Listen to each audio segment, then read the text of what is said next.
Hello, hello, hello. See if the audio stuff is good here. Seems okay. Ace, how's it going? Dodgy, good morning to you. Good morning, good morning. Ace, good evening. Good evening to you. How is everyone doing? Is this Roblox? Basically, it's Roblox. Dude, this is Stalcraft X. Okay, it was a Minecraft mod originally, all right, with the goal of making Stalker an MMO. How's it going, Muffin? So they wanted to make the Stalker games an MMO, and they started by making it through a Minecraft mod, and then now it's become its own game. And it has a little bit of weirdness to it, but it seems very interesting. It is very much so like a direct rip of Stalker. So that also is interesting that they will get away with it. Down to the characters, the faces, the storyline. I mean, we're in the Chernobyl exclusion zone. Very much feels like a Stalker MMO more than extraction shooter. Yes, yeah. That's what I have seen so far. That is what I have seen. Oh, I'm waiting out the eruption, which is also a Stalker thing. How's it going, Yap Yap? Yeah. The Tarkov thing is because I saw it through a Tarkov streamer, content creator person who was doing the PvP stuff in it. So I don't know exactly how it works yet in terms of the PvP, but I do know that there are kind of, basically, I think anyone you run into outside of the bases, maybe, you can PvP, or maybe it's only certain areas, like RuneScape. Dude, this is absurd. Everything's shaking ridiculous. Everybody in the server just... The eruption has started. The bunker doors are closing. Are we not in a good spot? Oh, so I can look at these guys. Dude, it is very much so these kind of Roblox models, which is very funny. Okay, they got a battle pass here. Session battles? Teams battle for control of the quick 1v1. Ooh. Special 5v5 PvE PvP mode with classes and rewards? Oh. 2 total players online, too. Oh no, maybe that part isn't playable. Oof. Did we get oofed? Not yet. I would love a good oof sound in here, though. How's it going, Loch Ness? Ay. Alright. Can we get out of here? Look, this guy's just gonna run out there, it seems. It's another minute or two. Dude, it looks like there's quite a few players here, though. What is this guy? Dude, this guy's like kitted out. Dude, there's like a shit ton of people in here. Okay. It was saying only 2 people are online in that one mode, but there's obviously a lot of people here. What is this? Add to friends, invite squad, offer trade. Challenge to a duel?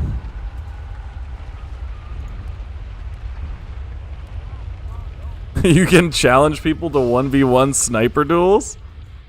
Okay, I kind of like that.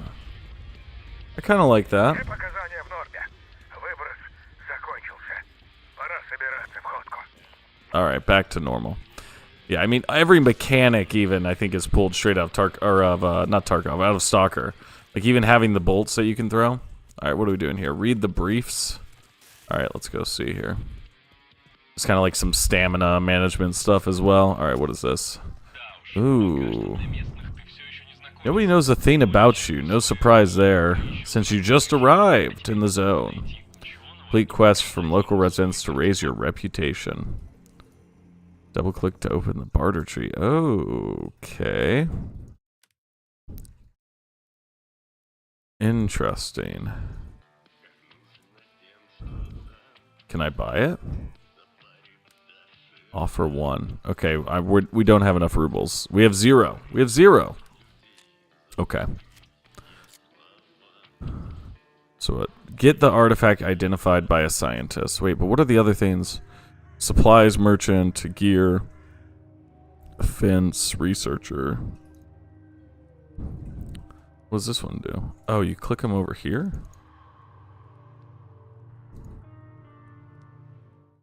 So it's only let me look at that one, right? Mechanic? Yeah, look, when I click on those ones, it's not going. Contested zones are tough. Ooh, is it? Do you lose all your stuff if you die in the contested zones, Muffin? You talking about Star Citizen? Stranger lifts his gaze to the ceiling and mutters something under his breath. Okay, let's see here. People, they wander. Alright, come on, come on. Lyndon sent me, I found an artifact. Let's see what you gotta say. That's why they're engaging. Interesting, interesting. Do you, so is your loadout before you go in stuff that you bring with you, or is it like you get like a loadout before you rock it?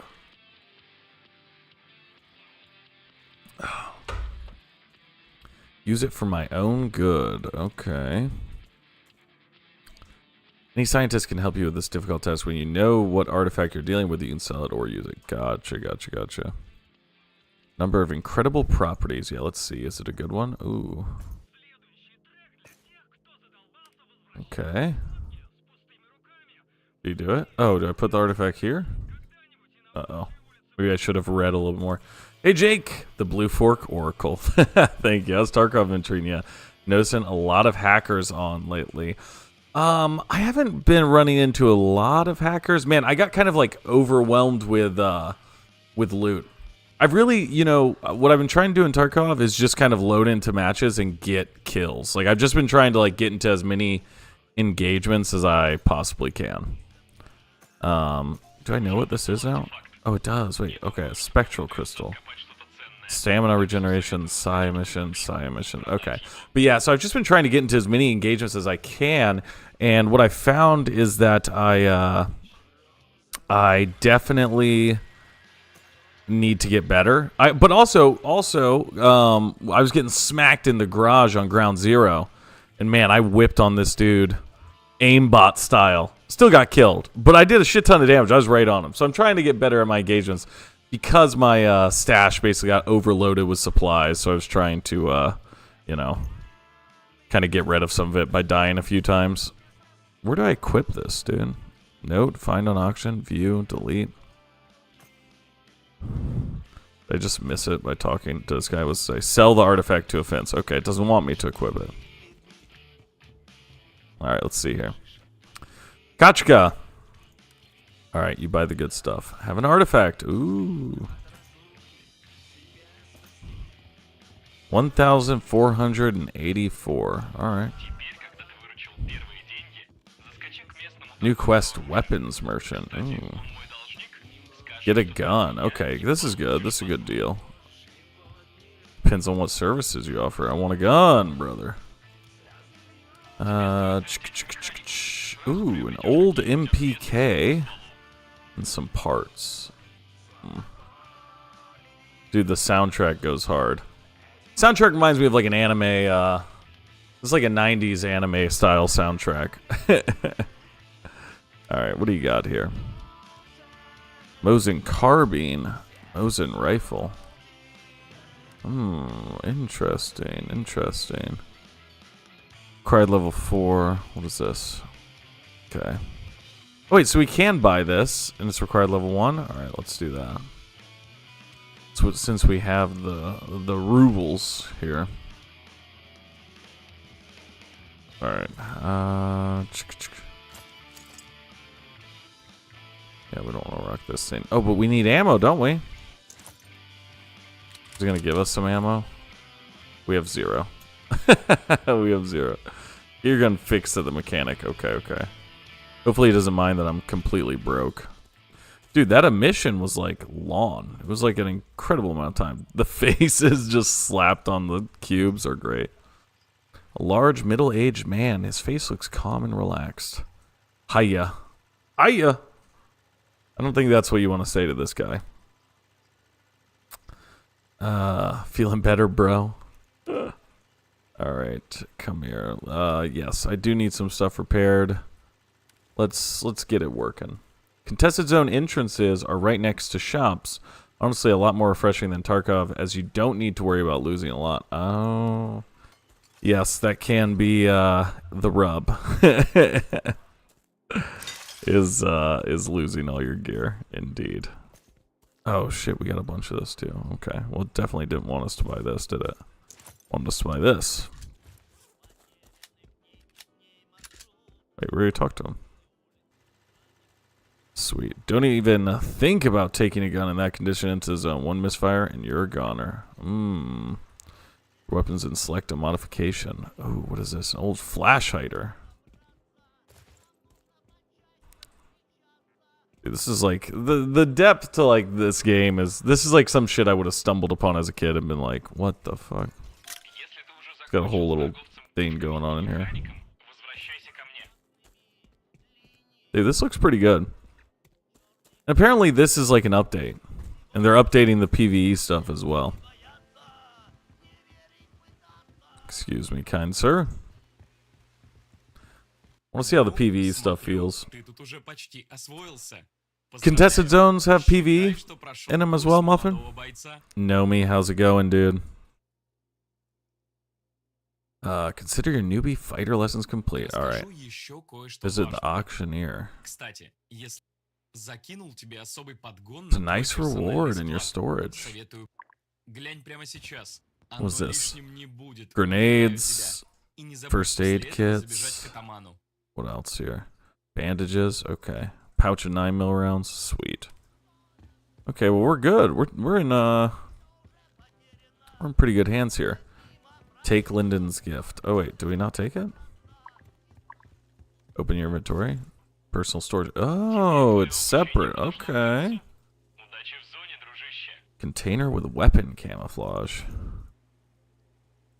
Why not open? Oh, what is this? Oh, look at this. Oh, weapon camos. How do you equip it though? Sight decoration. Oh, interesting. Ooh. Oh, look, I got a Picatinny rail. Ooh, I might be able to get a good scope on there at some point. Oh, look. Okay, here we go. Oh, look at that. Okay. All right, it's looking pretty sick. Know me, I hope everything is well with you, dude. I'll survive in another day. Talk with Adaman. We're talking to a lot of people. A lot of people to talk to, it seems. I'm more one for exploring the zone. Where's this guy? Is he inside here? Oh, he's up here. Oh. No surprise. There's like quite a few people. I'm assuming they have, I mean, like these are just the North American servers. Pretty impressed. Jake, have you watched the new Heresy trailer? Yes. Yes, I did watch the new Heresy trailer and it looked sick. I'm pretty excited. I wish I wish new trailer looks good. Yeah, I agree. It looked very cool. Man, I'm like so down for the fucking tentacle shit. The Lovecraftian horror of this ship, which, you know, I'm not like obviously up to speed on the Taken Kane or Oryx or. All right, I'm just gonna click through this. See shaman. Yeah, we're blessed. We're blessed. We want to see a shaman. The zone speaks to us. Rise and shine. Old friend receive. Okay, thank you. Whatever you say, man. But yeah, the Lovecraftian kind of energy coming out of this, like, you know, ship that seems to have been pseudo abandoned. Now there's kind of this big bad guy who may have, I guess you Guardians killed at some point. But no, I'm excited to check it out and see it. Looks very cool. So wait, how does it work though? And I still haven't looked up. I mean, I guess I could answer this question by just looking up. But so the skins, Rage told me that the skins, the what's it called? The fucking Star Wars shit. That's like $20 a pop, and they're just ornaments you put on, so they don't like affect anything, I guess. But ooh, look at this. Okay, throw one of these things in here. Anything here? Doesn't look like it. All right. But how much does it actually cost to play Heresy? Like, if I want to do that roguelike mode, What is the price tag on that? Is it like pretty severe?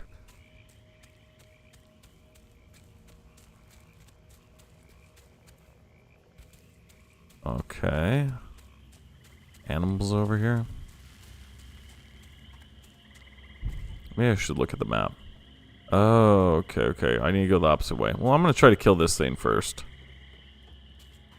Oh my god, there's so many of them. Holy shit.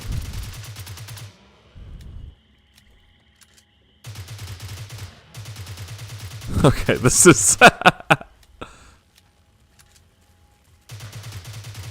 it doesn't seem like they're impacted by the anomalies, eh? This is like giving me Call of Duty Zombies flashbacks. Stunted piggy's corpse? Did I not get anything from that?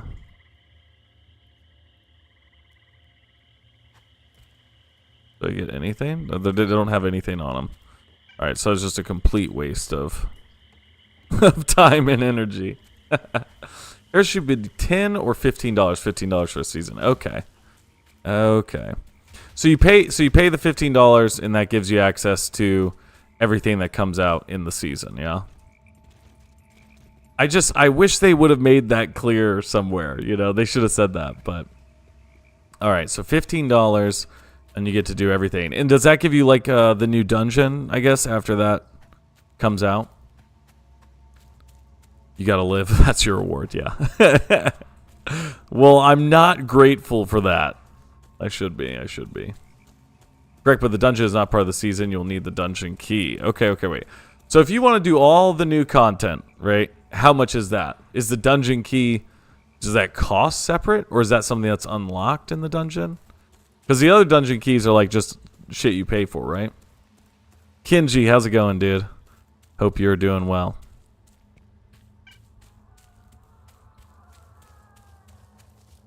Whoa, oh my god. Oh my god. Okay, hold on. Hey, Stalker, help me. Can I not hurt him? He's not helping. I thought we were supposed to look out for each other out here. I'm getting my ass kicked. Ooh. Alright, let's get a quick little heal. Quick little heal in. See that? Now that's teamwork. There we go. Separate, each dungeon key gives you access to 2 dungeons. Okay. See a new Battlefield gameplay snippet. I did. And you know, it's funny seeing everyone's reaction to the Battlefield stuff. Because it's like, you're not going to get me again. I was so pumped for... Oh, is this where I'm trying to go? This is where I'm trying to go. I was so pumped for 2042. And it's like, damn. Yeah, 2042 did look really sick before it launched. It does seem like they're going back to Battlefield 3, it seems. So that's exciting. Whoa! What?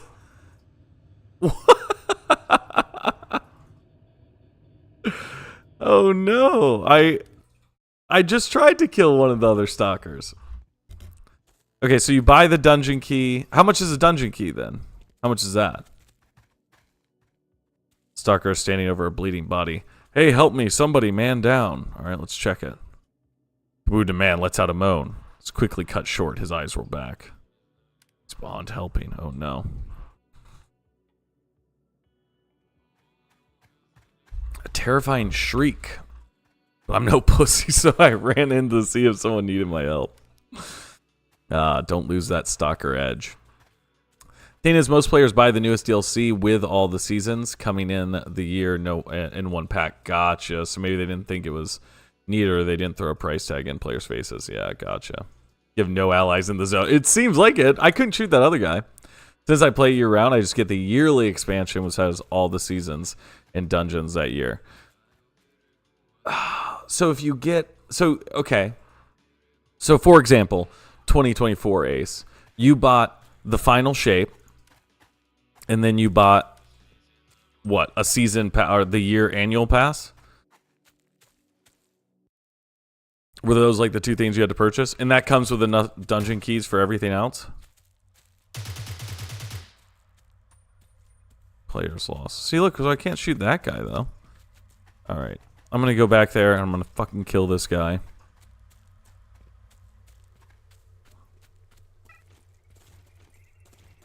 So it seems like the way to go is just buy whatever the max version is, right?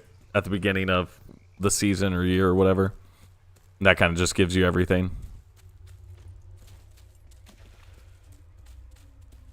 Am I like getting experience? Am I like leveling up shit? Ooh, what is this? Ooh. I need to like... Because it's not... Hold on, hold on. Do I need to like identify stuff, or is there just nothing in this bag? Oh, it's empty. Okay, it is empty.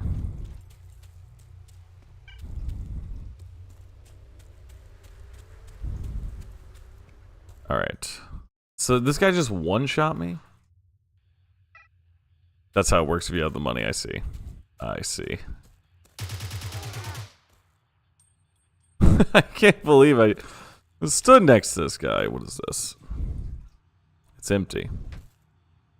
Uh-oh. Empty.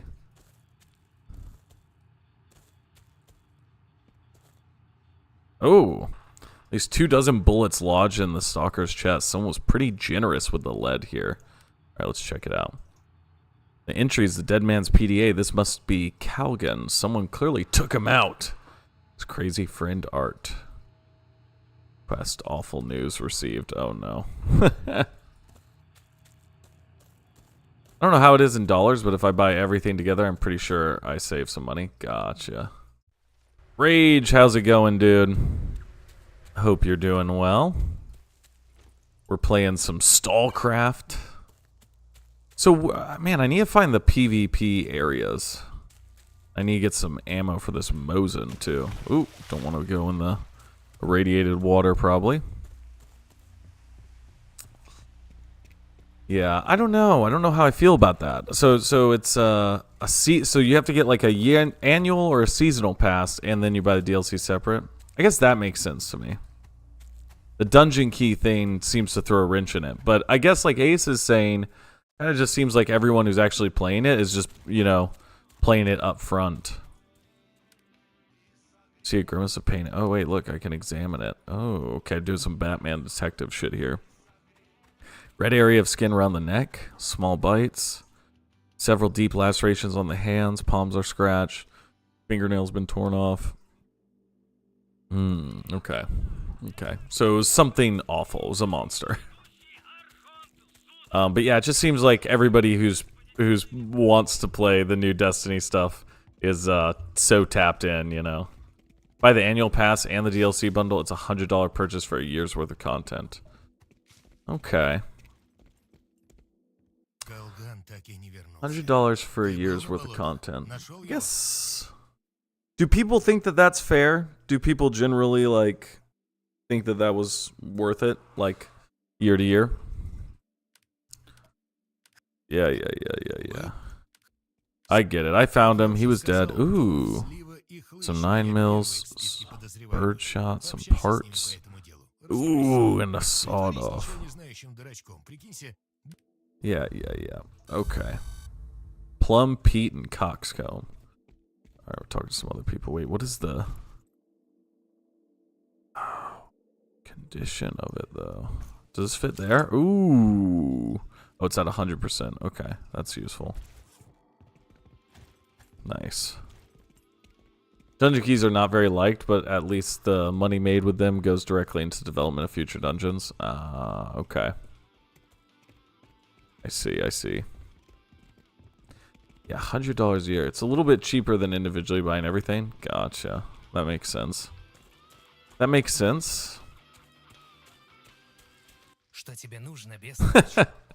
Dude, the skins, it almost seems like they literally just ripped the skins from Stalker and put them on these dudes. Bought the annual pass, which is 100. Okay, gotcha. Season is 12. The dungeon key is 20. 3 seasons. Expansion is 50. Separately would have been 106. Oh, wait, but so when you bought the annual pass, did that come with the final shape? I guess that changes what my thinking is. The Star Wars skins irked me. Okay, here's what I will say.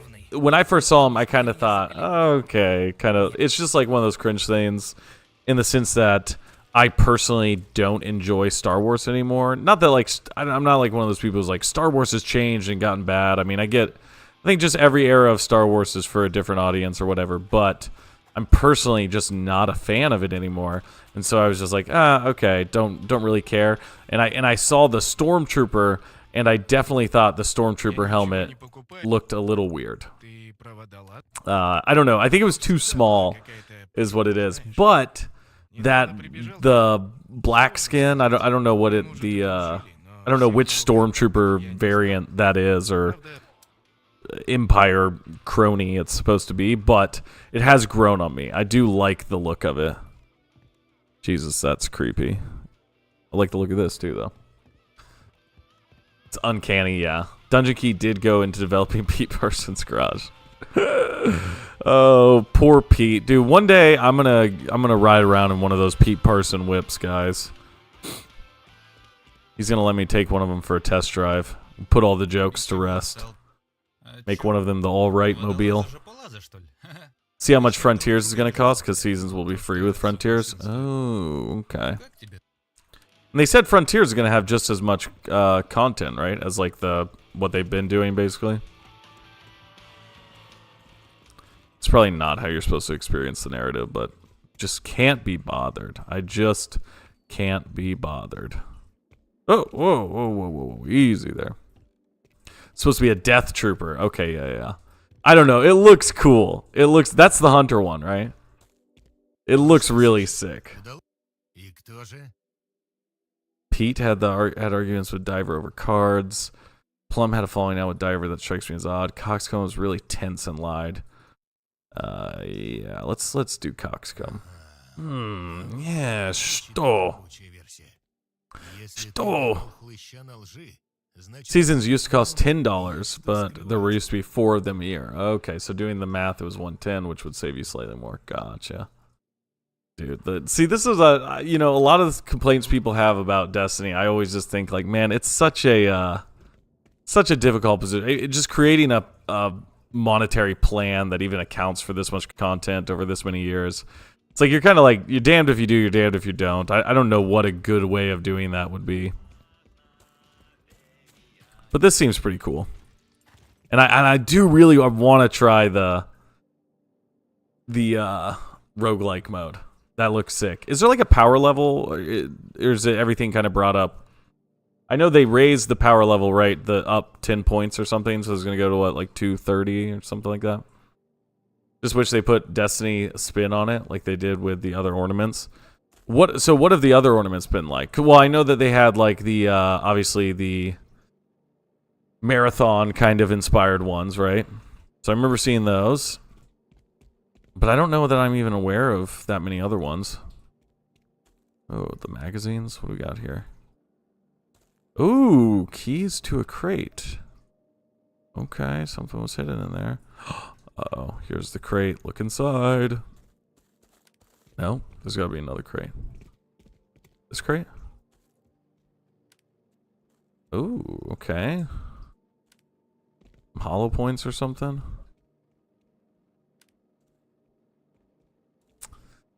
Medium-sized DLCs, but 2 a year instead of 1. That's what they're saying they're going to do with Frontiers. Whoa. Somebody got tired? You're in a safe zone, okay. There we go. Oh, torn off ear. Quest no Van Gogh. Dude, how are they going to do 2 DLCs a year? What the hell are you doing in here, slacker? Couldn't find a decent job, so you decided to steal from your own, huh? Seems to be very displeased with your intrusion. You better hurry off. Hey, you had an ear in there, bro, you fucking weirdo. 2 separate Pete and Coxcomb. Yeah. Listen, there's the naming structure. It's like actual Tarkov had some fun names too, right? Frontiers 2 separate expansions, Apollo and Behemoth. Each is supposed to be 2 smaller 6-month expansion rather than 1 big year long. Also, we'll have a season. Each will have a season with it. Okay, this might interest you. I severed here. Deliver the donut. All right. How are they going to? Are the DLCs with Frontiers going to have raids? Yeah, or do we not know yet? Frontiers is gonna be like this: DLC 2 seasons, DLC 2 seasons. Okay. Had to stop playing it because the seasonal content, the FOMO was getting to me. Yeah. I see that. I see that. Yeah, because some of the shit comes up, like I said, like, oh, you're really into this mode, and it's like, Coxcomb ran off, and it's like, man, I really want to try that, and then you end up getting sucked into whatever next thing they got. All right, time to go into the zone. All right, this is what we're here for, baby. Ooh, Rage, God of War, Ghosts of Tsushima, I'm assuming. Horizon, D&D, Mass Effect. This is a great list. There's also going to be what is this list? what are we listing here? It's a great list. Love all those things. There's also going to be one new raid and one new dungeon. No more dungeon keys. Okay. So only one raid for Frontiers, not 2 raids, even though it's 2 separate DLCs. That makes sense. Okay. Because I'm just like in my head, I'm thinking like, all right, they got Marathon coming up and that they're moving to 2 DLCs a year. That seems like more. But obviously, this seems like a good way to sustain. Sustain? I said that incredibly. Sustain. Knows no bounds. Alright, let's just put this over here. Anything else? What is this? No junk. We'll just play it safe. Throw this here. Jason Jones is still doing his thing. Yeah. Dude. I feel like everybody, though, that I've ever seen, and obviously he doesn't do a lot of interviews and stuff, but everybody that I've seen from Bungie kind of talk about him, are these guys bad guys? No, they're not. They're green. They've all said that he's just like one of those auteur creative genius type dudes. So will the new season be free across the board or come free with the expansions? One of the expansions has a raid and the other one will have a dungeon. Catch up with Coxcomb. Is this... What do you want? Did one of our men run by here recently? Oh, had a runner come through, sprinting like his life depends on it. He went way off that way. Thanks, brother. Thanks, brother Stalker. This is like a much friendlier Stalker world, though. What's this guy doing? I'm gonna rock the shoddy. Sent you an image, Jake, of the new structure. Ooh, okay. Sent on Discord. Codename Frontiers. Okay.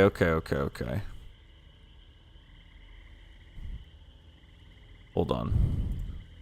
Let me flip over and do some high-level analysis of this so I understand it here.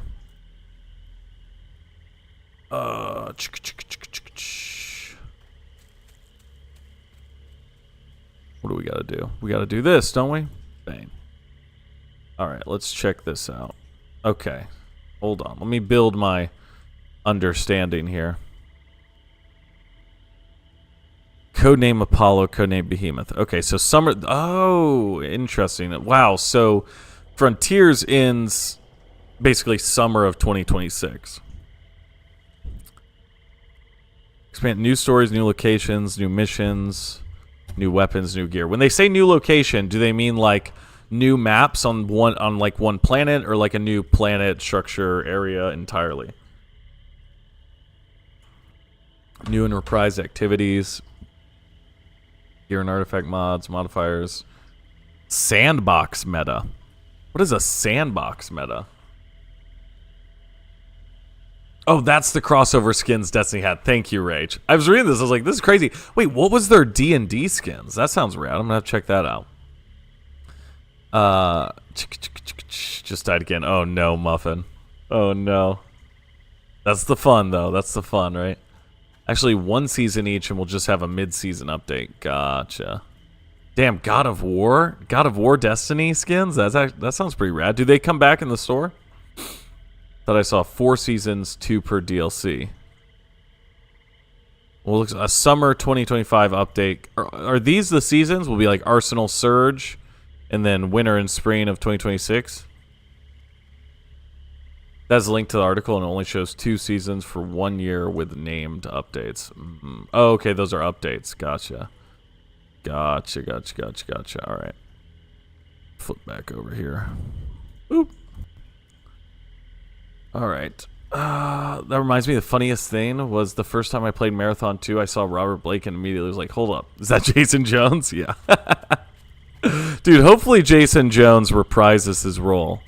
I know on the anniversary stream, Doug Zartman had talked about wanting to come back in, so I hope he catches up with the team and they maybe throw some Bobs in there or something. Once the new Battlefield. Yeah, we were talking about it earlier, man. I saw a bunch of people. Oh my god. Oh wait, I don't have ammo for this? Fuckers. God damn, the rats are still annoying. Holy shit. Yes, yeah, and I was talking about how I saw everyone like, don't fall for it. Just like we did last time with Battlefield 4, let's not fall for it, guys. Ooh, a steel plate? That might come in handy one day. Ooh. Uh-oh.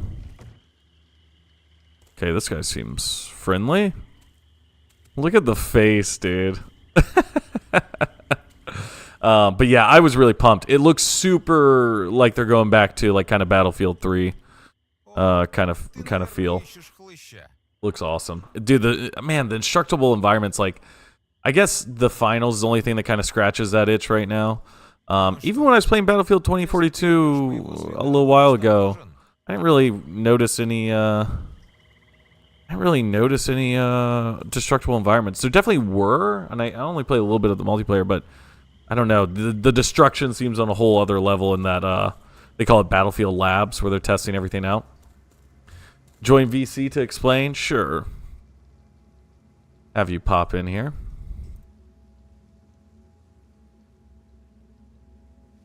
So let me know if the audio gets weird.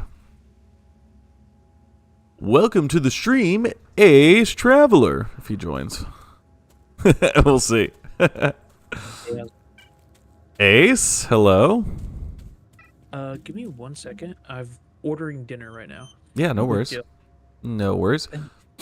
I'll be right back. It will be pretty neat, much like a new season. I think it's just a new way how they want to roll out the content, yeah. Battlefield 3 vibes, I'm looking forward to it. Yeah, dude. You find his body, his throat has been slit. Doesn't look like mutants did this. Okay, I'm back. Got what he deserved.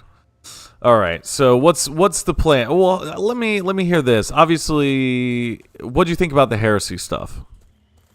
So heresy looks really good. There's a lot of really cool cinematics that I feel like they're obviously gonna knock it out of the park. But the real thing is like every time that comes to the Hive, they always do really well in the story. So like Witch Queen, Taken King, stuff like that. So I'm hoping that that trend continues, and they knock it out of the park. But this is also the ramp up into Codename Apollo and Codename Behemoth. So we're hoping that like big story stuff happens. This is where we're gonna be going. So that's the goal. Well, and also they added in some new kind of, not like cutscenes, but like real-time cutscene kind of stuff. You know what I'm talking about? What they're talking about on the stream. So I guess they're adding like new animations to kind of have a different way of telling the story that they haven't done before. Yeah, I don't know how well that's gonna work. Because it looked like, what's her name? The girl from the was it the Witch Queen? You know, the one with the weird that she lost her eyes.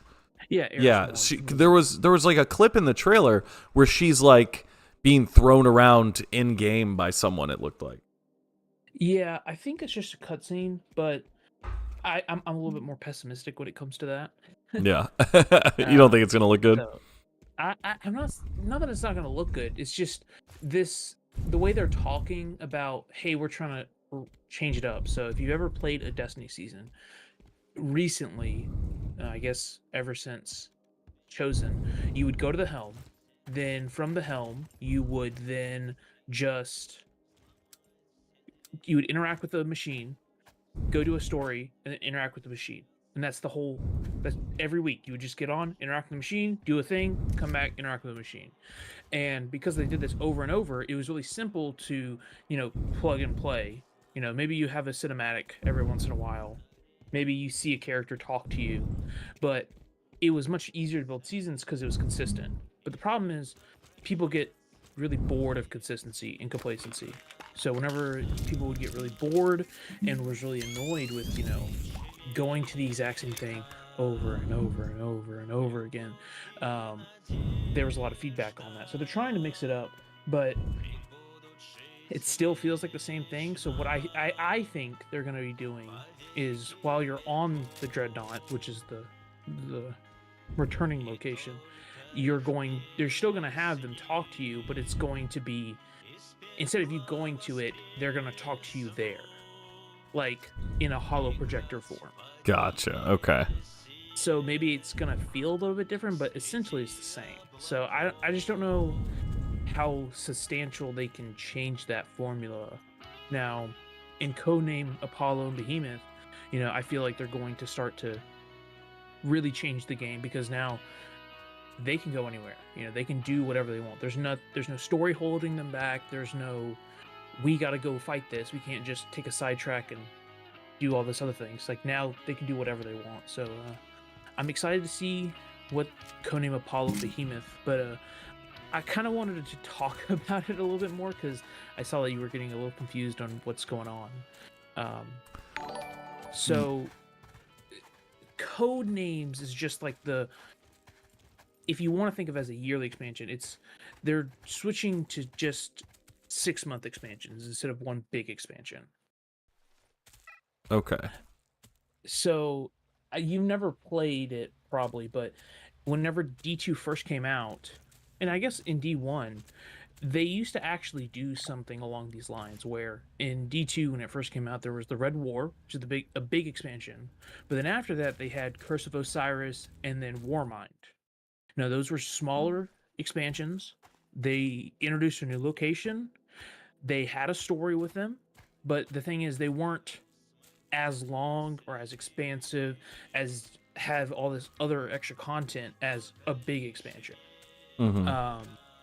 Now, some people didn't like that. Some people did. It's your personal flavor. And what people really hated about the game at the time was not the story of the game, but was the lack of how the game came out. I don't want to get into super nitty-gritty details, but people were upset with how D2 came out. They just were.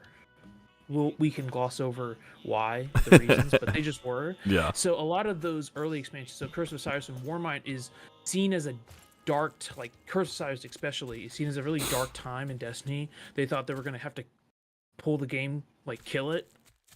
So whenever people hear we're going Curse of Osiris size, some people are like, oh no. But I think it's going to be okay. It's just, they want to make it more replayable, which I think if they can do that, it was going to help a lot, because, right now, you do the yearly expansion story, and then you never play it again. You might do it on Legend, but I'm not going through and playing it 7 times. I'll play it with other people, maybe, but I'm not like... Well, do they do anything where it's like, hey, we've updated the loot pools for the campaign, so it's like you have an incentive? No. They never do that? No. Okay.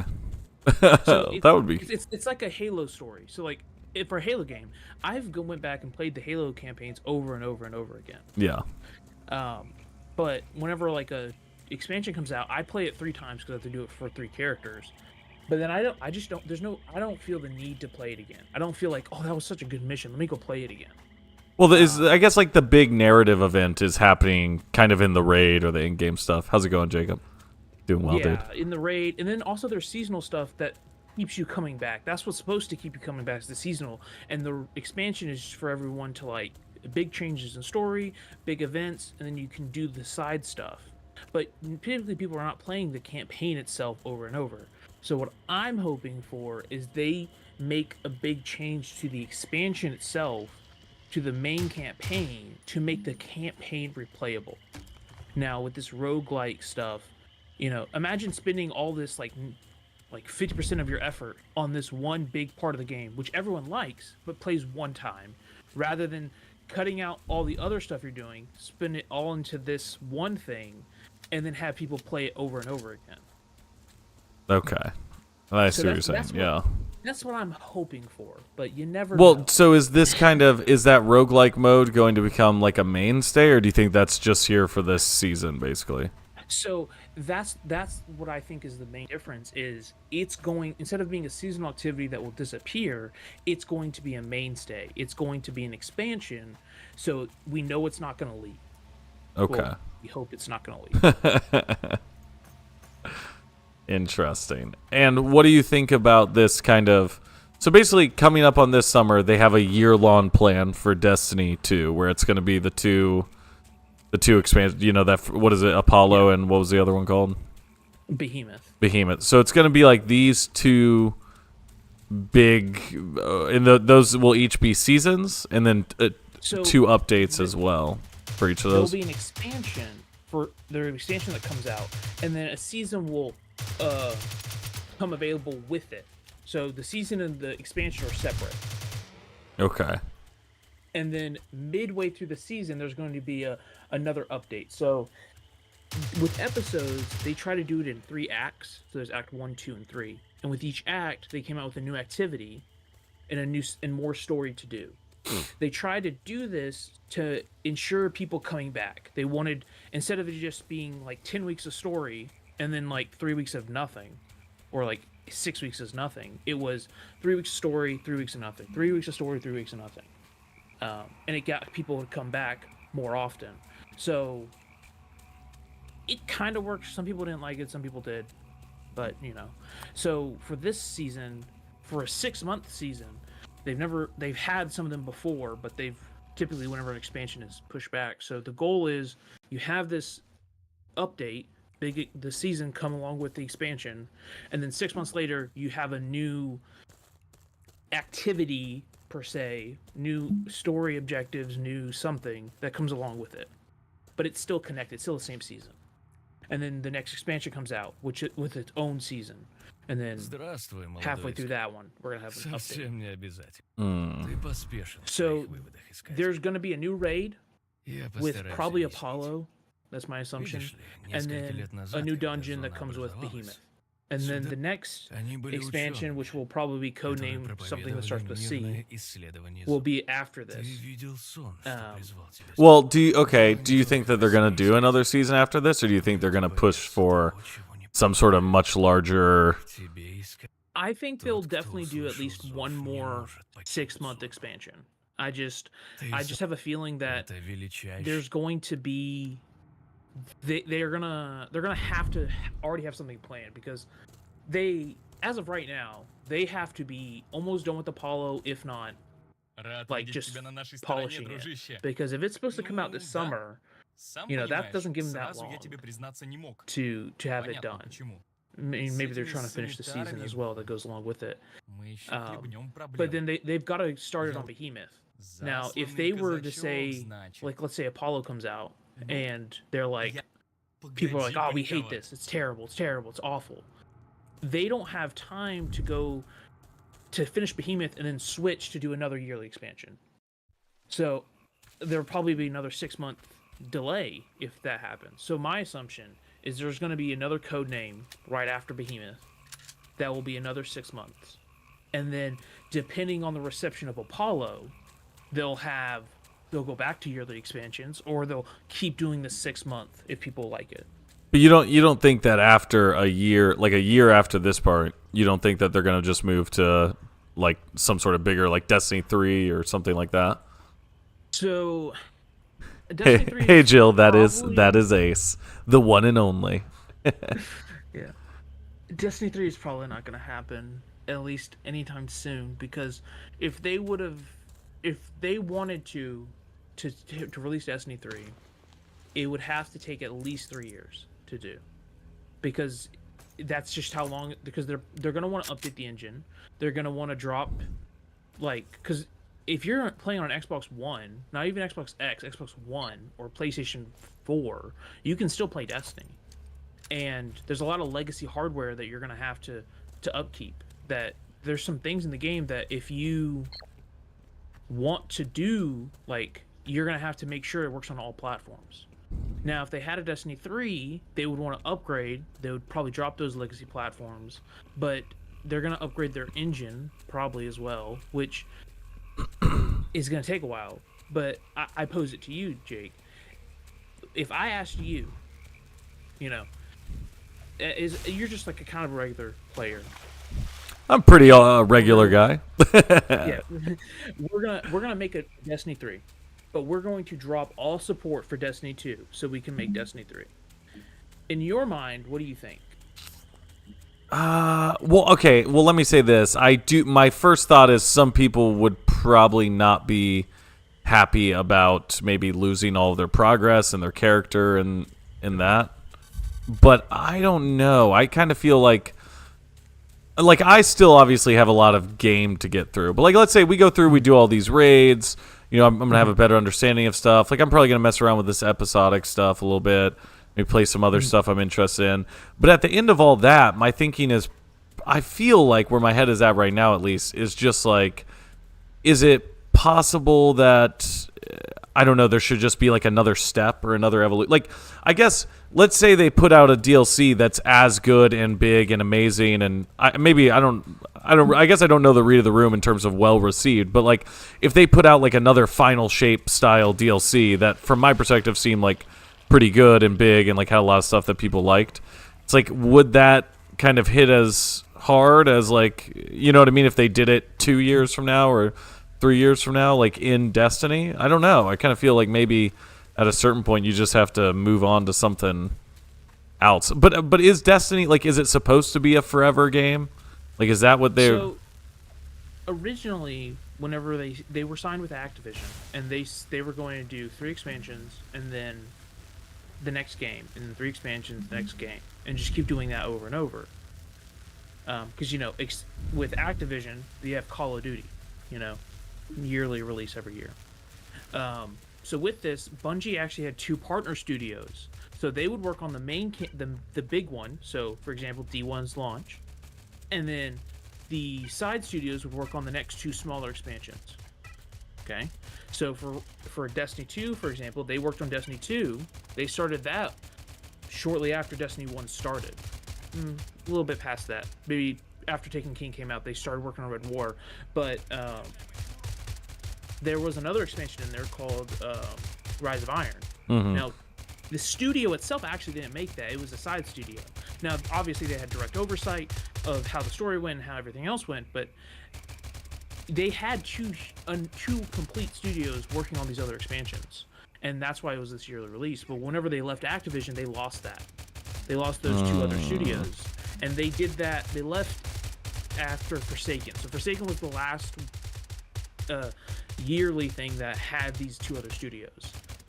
So would you, wait, as someone who's been with it, though, you've been with it for a significant, arguably like the majority of the time, right? Like, do you not, like, after this, like, so we did the Final Shape, right? That's like the 10-year Light and Dark saga or whatever, right?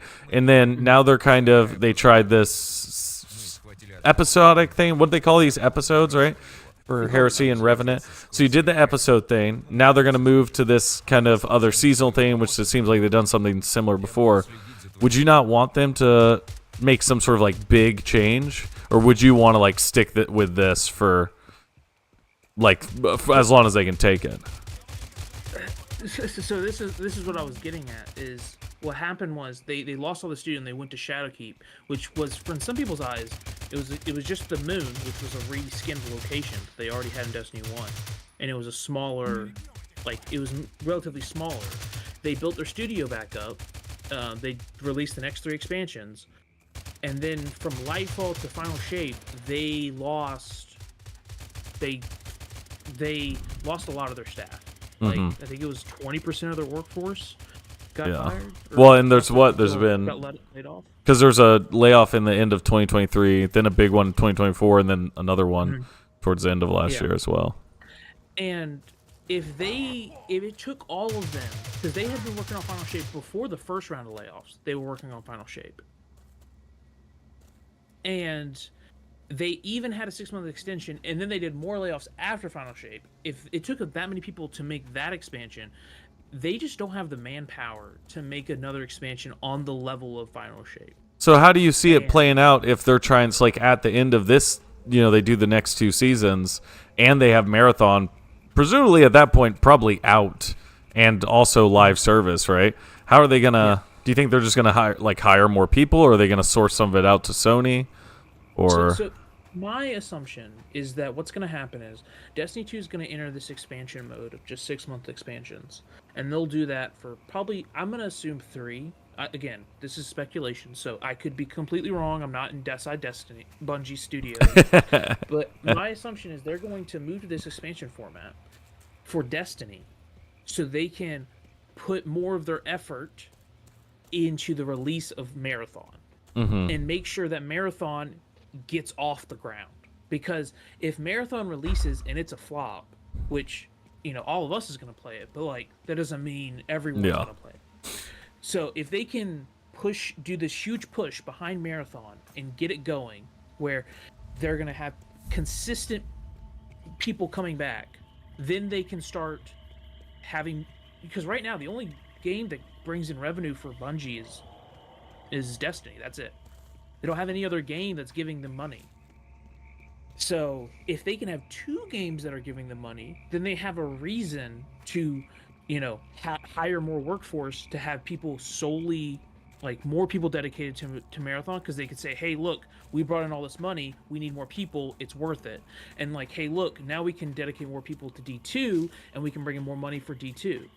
Do you think that they're taking that bet right now, though? Are they like betting, like, all right, we have to, all these things have to line up in this way, or else it's not going to work out, you think? Or that's what I think, because the reason why there was all these layoffs is because during COVID and all these people were playing video games, they had this big boost from Destiny 2 during Beyond Light, and they decided to take that money and give bonuses, which that's in contracts here or there. We have no control for that. But the other thing is they decided to start up a whole bunch of side projects. Marathon probably started development around that time, which at this point that was 4 years ago, maybe 5 years ago. Marathon probably started development. They also started like 3 or 4 other side projects. So they've split their fan base, their teams, to all these different sections, working on a whole bunch of different side projects. And whenever they laid off a whole bunch of people, not only did they lay them off, but they just didn't release anything else. So you have all these people that are only getting paid from one game that only like a fourth of the studio is actually working on. Which is like, so whenever see you later, Destiny random. 2 whenever Destiny 2 took a downturn, there was nothing, like they can't, it was too late at that point, so they had to cut people. Now, hey, Jill is in the drive-thru right now, just so you know. Okay, nice. That's what she said. Oh, good night, Random, too. Random was able to help us jump in, and we did a quick raid yesterday. Oh, dude, hey, how was the raid? Sorry to get a little bit off track, but it seemed like it went really well. Yeah, so the raid, the first community Destiny 2 went well. On the Friday, we had 3 people. We did a dungeon, then we did a Wave 50 onslaught, and then we started a Vow Disciple run. Then on the second day, we finished the Vow Disciple run with just 5 people. So 6-person raid. That was fun. Did it take longer, or did you guys power through it? It wasn't that hard. As long as you have coordinated people, it's not that bad. Gotcha. Then we did we needed one more person. I think Spidey said he wanted to do it, but he never responded. So kind of feel bad that we weren't able to do it with him. But so we were waiting for another person for Salvation's Edge. So we played Rumble, and we had 7 people in a Rumble match, just going crazy. It was a lot of fun. Then we did the Salvation's Edge run, and then we did the mission that comes after Salvation's Edge. How are you feeling about Salvation's Edge? Is your confidence growing, or is that just a crapshoot? That was I did that was the 4th run I've done, and it was teaching. We didn't teach anyone. Everyone knew what to do, and it went relatively well. But what we also did was through the encounters, I was making sure that everyone that had done the raid before was doing new roles. So if you've done the raids before, here's an example. If you're in Verity, I made sure that everyone knew how to do inside and outside. Okay. That's gonna mean nothing to you, Jake, but people in the chat will understand what that means. So we were there for a while, but it was nice to have people know what to do other than just ad clear. So Gotcha. that was a lot of fun. And then also, the more times you do a raid, the more you're able to help other people do a raid in the future. So I'm feeling better about it. I've done it 3 times or 4 times already, all the way through. So like, I felt relatively okay about it. But hearing how other people do encounters, is also helpful. Yeah, and then this way, when you get the Jake handicap going, it should be a little bit easier. It won't. It shouldn't be that bad. I will say the next raid, which is not this weekend but next weekend, is going to be Root of Nightmares, and we just did that yesterday for Jill because Jill wants to do it before, so she's able to not like I'm not having to teach 2 people. I'm just having to teach just one, and then also whenever I do it with Jill, I can learn what if she's having trouble on something, everyone's gonna have trouble with learning the raid. So it helps me know how I need to explain it. Because Jill will not hold back if I'm not teaching it correctly. She's our hammer. Yeah. So I know, like, whenever I'm teaching other people, sometimes they're like, "Oh, he's the raid guy. Maybe maybe I'm just dumb and I'm not gonna, I'm not understanding what he's saying, but I'll just say yes anyway." But Jill will be like, "Okay, you're not making any sense. Just explain it more." And then, it's just a little bit more. It's a little more eye-opening for an experienced person. Yeah. But we did it in 2 hours, so Root of Nightmares is not hard at all. You're gonna roll up in there. We're gonna wreck shop. Well, good, easy day. Yeah. But switching back to the big talk, I think this is gonna be okay for Destiny. It's just because I want them to play around with doing new stuff. They can't return to the same old formula of just expansion that has this linear story, and then because before the reason why everyone was mad about it because the stories always felt like they were going nowhere. It was just like they didn't really matter. And then whenever Witch Queen came out, the story felt good and the gameplay felt good. And in Lightfall, the story was like kind of all over the place. But the gameplay was good. The Silver Surfer. Yeah. And in the final shape, the story was good and the gameplay was good, but the story ended. So now I think the gameplay is going to be fine. Like, I think Destiny is just, that's the one thing I keep coming back to Destiny for, because it just feels good to play. There's no other game that feels like a Destiny. There's no other game that feels like Destiny. And I think that's what other people are, would agree with me. It's just like, there's no other game like it. And I feel like you can do so many different things, like innovate, like Nobi's saying, like just innovate on anything. If you have a roguelike experience, great. Do something crazy with it. Look at these other games that are doing all these crazy things, like that people are playing, and do that in your game. I feel like. Are you open to the Destiny 2 Battle Royale? Destiny 2, drop us in on one of the planets, Fortnite style. I think, obviously I wouldn't just carbon copy anything. I would have your own Destiny spin on it.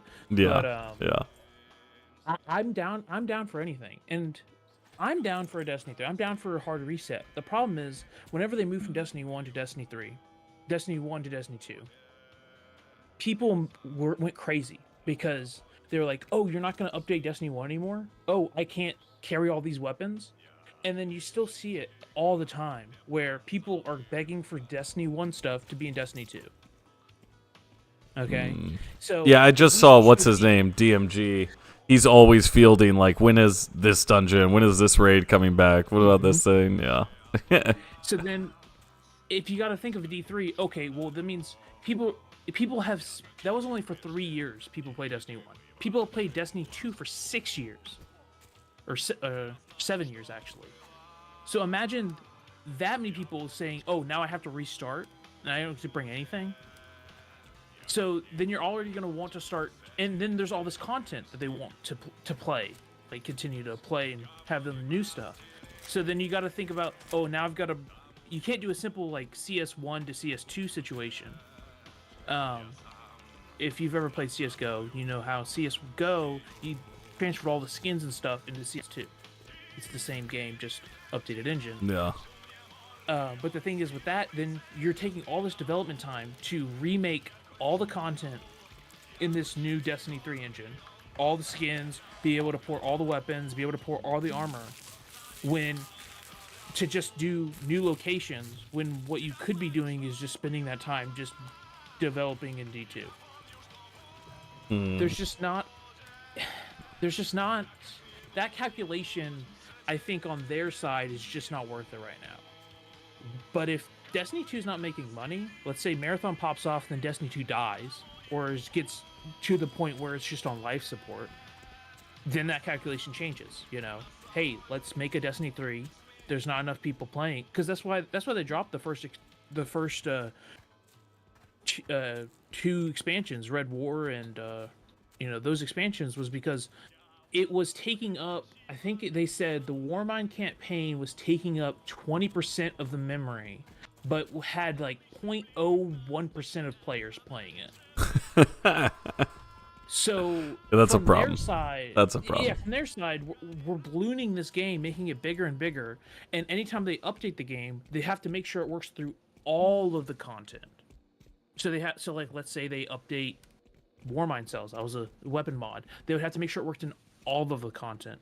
Let's say they update armor. They got to make sure it works through everything. So that's why they pose we need to sunset this content, because we're spending this development time on just making sure this old content's still working when we could be just making new content. Is that the right decision? I don't know. Personally, I would love to be able to keep playing it, but at the same time, I know I would play it and then just never play it again, So if they can make a expansion that not only is good, but keeps me wanting to come back to it and doing everything in the expansion that's involved, not just doing one activity, making me want to do the entire story again. Like, if they do a roguelite, and you have these upgrades, but the main objective is you go in this activity that's the story, and at the end of the story you have everything unlocked, but you can keep playing it and it feels fresh. Have you ever played Hades? Yes. Yeah. So kind of like that, yeah, we upgrade ourselves, but now you can play through it again and it feels good to play through it again. How's it going, Kareem? Yeah, so, Hades and Binding of Isaac, and there's a lot of. That's why I really do think it could be cool, especially with the perk kind of system. Maybe perk's the wrong word because that's already a thing, but the upgrades that you get just to that run as you're going through looks sick. And I think they're playing around with that in this latest episode. It's a more dumbed down version of it. I think in the expansion it's going to be a more well thought out, longer, bigger. But if you're liking the new episode that's gonna launch tomorrow, and you play it and you like it, then I'm hoping at least that Apollo will be more of that. Yeah. Now PlayStation is gonna have this new State of Play mid-February, I think they called it. So so has it been officially? I feel like everywhere I look, it's it's just rumors. Yeah, right. It's just rumors, right? But it's rumored to come out in February, mid-February, late February, just February. But I think if they want to do a trailer or something for Codename Apollo and a trailer for Marathon, they would want to do it where they have the most eyes on it. And a developer live stream doesn't have the most eyes. A State of Play has the most eyes. And also, PlayStation did just buy them, so they want to hey, this is not only, you can play this on an Xbox, but this is a PlayStation, studio. Yeah. So I feel like that's why I'm hoping that's why they haven't talked about it. But some other people are being more cynical, thinking that it's probably going to get delayed, which maybe Wait, that what's gonna get delayed? That Apollo. Apollo. Is gonna get delayed. Because we usually hear about a new expansion 6 months before we get what we call a Vidoc, Mm-hmm. and you get it about 6 months before an expansion. Well, it's less than 6 months before it's supposed to come out. If it's supposed Nothing to come yet. out in summer, like June, July, it's February now, and we haven't heard anything about it. We know what content, the updates they're going to make to the game, but we don't know anything about it. We don't have a trailer. We don't have a Vidoc. We don't have anything. Is that just because it's smaller in size? Maybe. Is that because they're holding back for this to make sure it's right and release it all at once? Maybe. Are they going to delay it? I don't know. Like, it's big questions. I'm just wanting to see that. I think what's going to happen is they're going to talk about an open beta or a closed beta for Marathon. I'm hoping that comes out in like April. That's my hope, or like April, May. That would be great. Then, oh wait, Ace. And then you have Jill needs to get inside. She needs to be let in. No worries. Yeah, dude. Hey, the sooner the better, I think, for Marathon information, and I think Bungie's on the same page. I think they agree. More Destiny is good, and they should try new different things, but sadly, the fan base are so salty for anything that doesn't land perfectly. Yeah, I know. Dude, that's why it's like, it's funny. It's funny, like, just coming in and having experience. And obviously, like, the people who hang out, on the channel and in the Discord and stuff, we're all a lot more chill, kind of regular, relaxed people. But, man, dude, these Destiny people are fucking, are a nightmare, it seems, sometimes. It's Hello, like, chat. how's it going, Jill? Update, I have been let in the house. Thank you so much. For your Absolutely, anytime. Marathon wouldn't get delayed, right? Right? Yeah, we could hope, right? I think with Marathon, they're in a good position because there's been such little like information since we heard about it that this is fully repaired. That I can't imagine they would release it or release anything or say anything about it up until they're totally ready, because they're kind of like free right now to do whatever they want in terms of how long they take getting out, because we haven't made any promises yet, so you can't be mad at us if you don't have it in your hands. Yeah, I think that's that's the other problem is like I've heard from the developer stream, like video, it sounds like story is locked down, art's locked down. The feeling of the game, like the game just doesn't feel good to play. Like it feels good, but it's not like a Halo. It's not like a Destiny. It doesn't feel like good enough to bring people to it. You're talking about for Marathon? For Marathon. Yeah. Like, it's, this Concord situation probably shook them up because, Concord, it wasn't a bad game. It felt okay to play, but what was the draw of Concord? What was the draw to get me away from other games I'm playing to play that game? Well, wasn't the thing with Concord, it was like they made like a hero shooter or whatever that didn't have, it was like they didn't have supers or anything. Like it was kind of like weird, right, in some very strange ways. Yeah, the draw was, it was like, hey, play this game. It has no in-game ads, no extra content. Everything is earnable inside the game, and it just has one price tag, period. Which, from the concept perspective, that sounds pretty good. No microtransactions, no paid skins.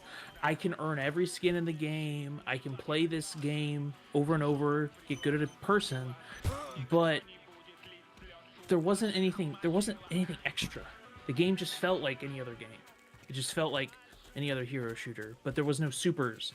And then the gameplay wanted you to like change and wanted you to play other characters in between the rounds, which was like, I just want to, if I'm a Tracer main, I'm just going to want to play Tracer the entire time. So if I was like the gunslinger guy, I would just want to be the gunslinger guy the entire time. I wouldn't want to change up. Like, what's the point in that? I don't know. Yeah. It just felt like it didn't have a clear identity. And now Marvel Rivals, for example, kind of similar, but Marvel Rivals has a clear identity. It's it's Marvel. It's in the name. And people, the draw of it is like, why would I play Marvel Rivals over Overwatch? Well, Marvel Rivals has Spider-Man in it. Marvel Rivals has your favorite Marvel hero and villains in it. That's the draw of it. Yeah. Well, I think Concord, kind of like what Rage was saying in Chaz, like, I feel like a lot of people, like you're saying, it wasn't coming from like a known IP or anything, but also on top of that, a lot of people like didn't like what they had seen. And the thing that we have heard from the marathon gameplay test from everyone who's been able to talk about it has been that they really like the game and that they can't say anything else. Is that the game is fun to play and we can't say anything. And that's the thing. I think the game is good to play, but they need it to be great. They need it to be a game that is going to take people that are diehard Tarkov fans or diehard extraction shooter fans or diehard whatever game fans to play this game and then continue to play it. Because it might be fun to play on the first run, but how fun is it to play it on the 7th run or the 20th run? Like, is there that replayability? Because with Destiny, I just like the gunplay, but they have this PvE aspect, but they also have this PvP aspect that you can have this that keeps you coming back, and maybe that's what is gonna Marathon is like, maybe it's inherent PvE PvP, where every run it feels different, and that's what keeps you coming back. I know for us, at least me, the lore is gonna want me to keep coming back. Like, I would want to play through each zone or whatever over and over because there was that new building that I didn't explore yet. Maybe there was a bit of lore that I didn't see yet. Maybe it's the one thing I need to connect to this other thing on this other map. Yeah. Well, I think also, like, the other thing is, I don't know if they need to like convince the Tarkov people, because I think they're gonna I think the direction they're gonna go is like, we think that there's a audience for people who want to play extraction games, but the problem is like games like Tarkov, like that audience that's playing Tarkov probably might not be interested in this, but there is a wider audience that do want to play extraction games that I think they're going to kind of try to seek out, as opposed to trying to pull people from like Hunt and stuff, maybe. I use Tarkov as an example because like Hunt is probably a better example, but it's what, whenever I think of extraction shooter, those are the things that come to mind. But there's not really a console extraction shooter. I think someone brought it up the other day, like, how many extraction shooters are on Xbox, PlayStation, and PC? Yeah, that's a good point. I mean, I think Hunt just came to Xbox. Maybe it was on PlayStation for a little bit longer. Muffin brought up, I want to find an extraction shooter like Halo, and I just saw something like Halo's still actively working on their Battle Royale game. And I also saw a thing that Fortnite is doing an extraction shooter now. I think, whenever Destiny came out, I think I said it in the past, like, everyone was like, that's never going to work. MMO inside, like, first-person shooter MMO, that's stupid. That's not going to work. And then Bungie did it. And then there was this new audience that people had never even interacted with it before, got to play this and was like, I like this. Because if you think about it, if you wanted to play WoW, you needed a computer.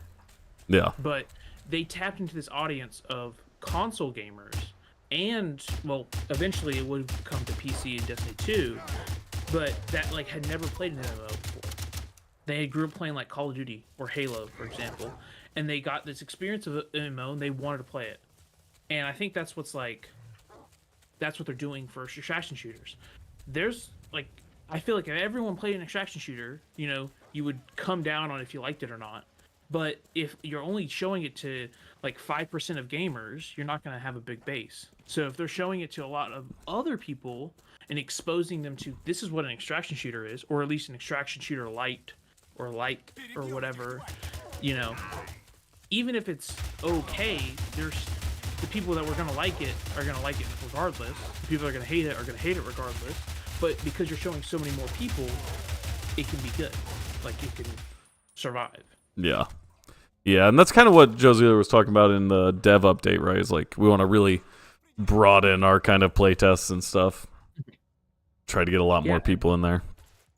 My assumption is like they'll have like an alpha, closed alpha or something in April, May, have an open beta summertime, and then they have it release in like end of Q3, start of Q4, because that will give them valuable data on how the servers are, how it handles to play with people across the world. And they're doing private servers for this. Destiny, they don't. It's like I don't know how their servers are, but they made a really point in the first Vidoc for Marathon. Like, we're gonna have dedicated servers. We're gonna have Oh yeah, the fog of war and anti- the anti-cheat. We're gonna make sure that this game is like have all these measures in place to ensure that you're, because it's a strategy shooter. In Destiny, if I come against a cheater in PvP, it sucks, but that's just one game. But in Marathon, if I get a really good loot and I lose it to a cheater, that's gonna feel infinitely worse. Yeah. Yeah. Yeah, And the Tarkov problem. Yeah, and so they got to make sure that's like nailed down. Now, will there be cheaters? There's always going to be cheaters in games, but they can, by doing all these measures, they can hopefully crack down on it. And I think it would also suck not only if you died to a cheater, but if you died just to lag, and you had this good loot, but you lagged out of the game. Yeah. Yeah. That would feel awful, because it's like I didn't What's even up, die. guys? I just got kicked to orbit, or I orbit. It's like for Hey guys, help for me. Destiny, but it would suck. So I Yeah. feel like if they can, if there's not any of those issues at launch, I would be very surprised, because that means they really stress test it. So I'm hoping there's a big beta that can hopefully identify if there is any of those bugs and crush them. Yeah. Yeah, it's going to be necessary. Because like you said, if it falls flat in the beginning, Sony might get gun shy to doing a live service thing, and then it's just a nightmare for everyone. Yeah, and it's so hard to. I can't remember who was talking about it, but it's once you release a game, that's everyone's impression of it. It's really hard to get people's impression to turn around. Like Cyberpunk, it's actually like I've heard very good things now, but if you think about it, every time I think of Cyberpunk, I still think of that buggy mess that when it released. I don't think about it the way it is now. So, and there's a lot of games that came out and they're like, oh, we're gonna make it better, and then they just died off, and you don't think about them anymore because they said it was gonna turn around, but it just didn't. Yeah, especially but the rare scenarios, right, where you get the No Man's Sky, where it's like just the worst thing ever, and then apparently now it's become. But like you're saying, it's like I bought No Man's Sky when it came out, it was ass, never played it again, and then now apparently it's amazing. But it's like, I'm gonna go back, I'm gonna try it. Yeah, is it worth it? Because fool me once, shame on me. Fool me twice, shame on you. So, See you later, Muffin. it's just so hard because they're just in a catch-22. And it's not only this, but there's also the studio weight. Like, if it fails, Bungie won't hit revenue quotas because they've put all this money and effort into this game, and it's one of the only games they decided to keep development instead of canceling. So there's just all this extra pressure.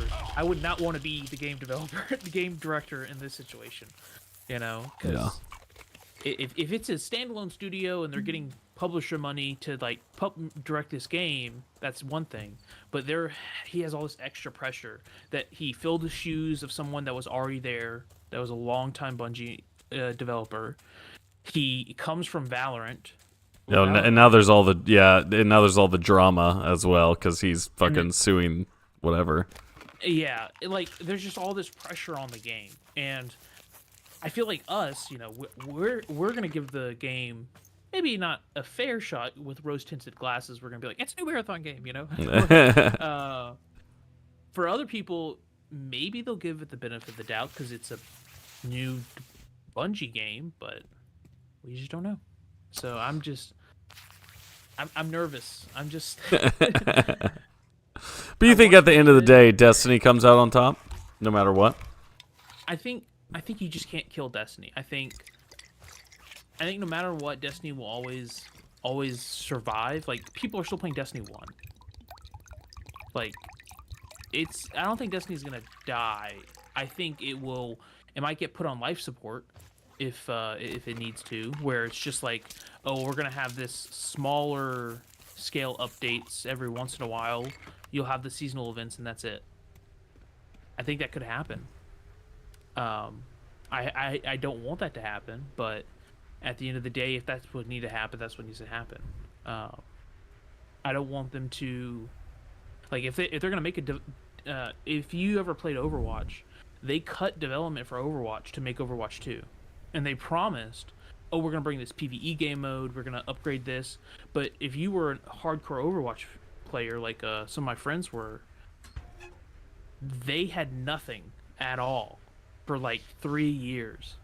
No content no hero updates, no nothing. No support. And then all of a sudden Overwatch 2 comes out and it's the same thing but quote unquote different. And then now there's a 2 on it, and there was no PvE. That was a lie, you know. So if they do that for Destiny 3, they're like, oh, you know, we're gonna cut development for Destiny 2, but we're gonna make Destiny 3. We're gonna make it bigger and better than everything. But you gotta bear with us. I don't know. You know, is it gonna be like an Overwatch 2 situation, or is it gonna be something else? Yeah. Oh yeah, and yeah, Rage didn't even know. Yeah, Christopher Barrett is suing Bungie for his termination.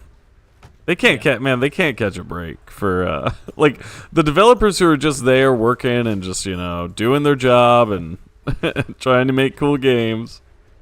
And the sad part is there's people that will endlessly harass them, like harass developers and stuff. Like, if you don't like a game, just don't play it. There's no point in getting online and like screaming about it or sending death threats or anything like that. Like, it's over. You can get a refund, you know? Like, what's all this? And you know, that's the hard part about Destiny. If you ever read the patch notes and stuff, and there will be like a 3%, like, oh, we're gonna reduce the damage of this one exotic by 3%, and then people will go crazy.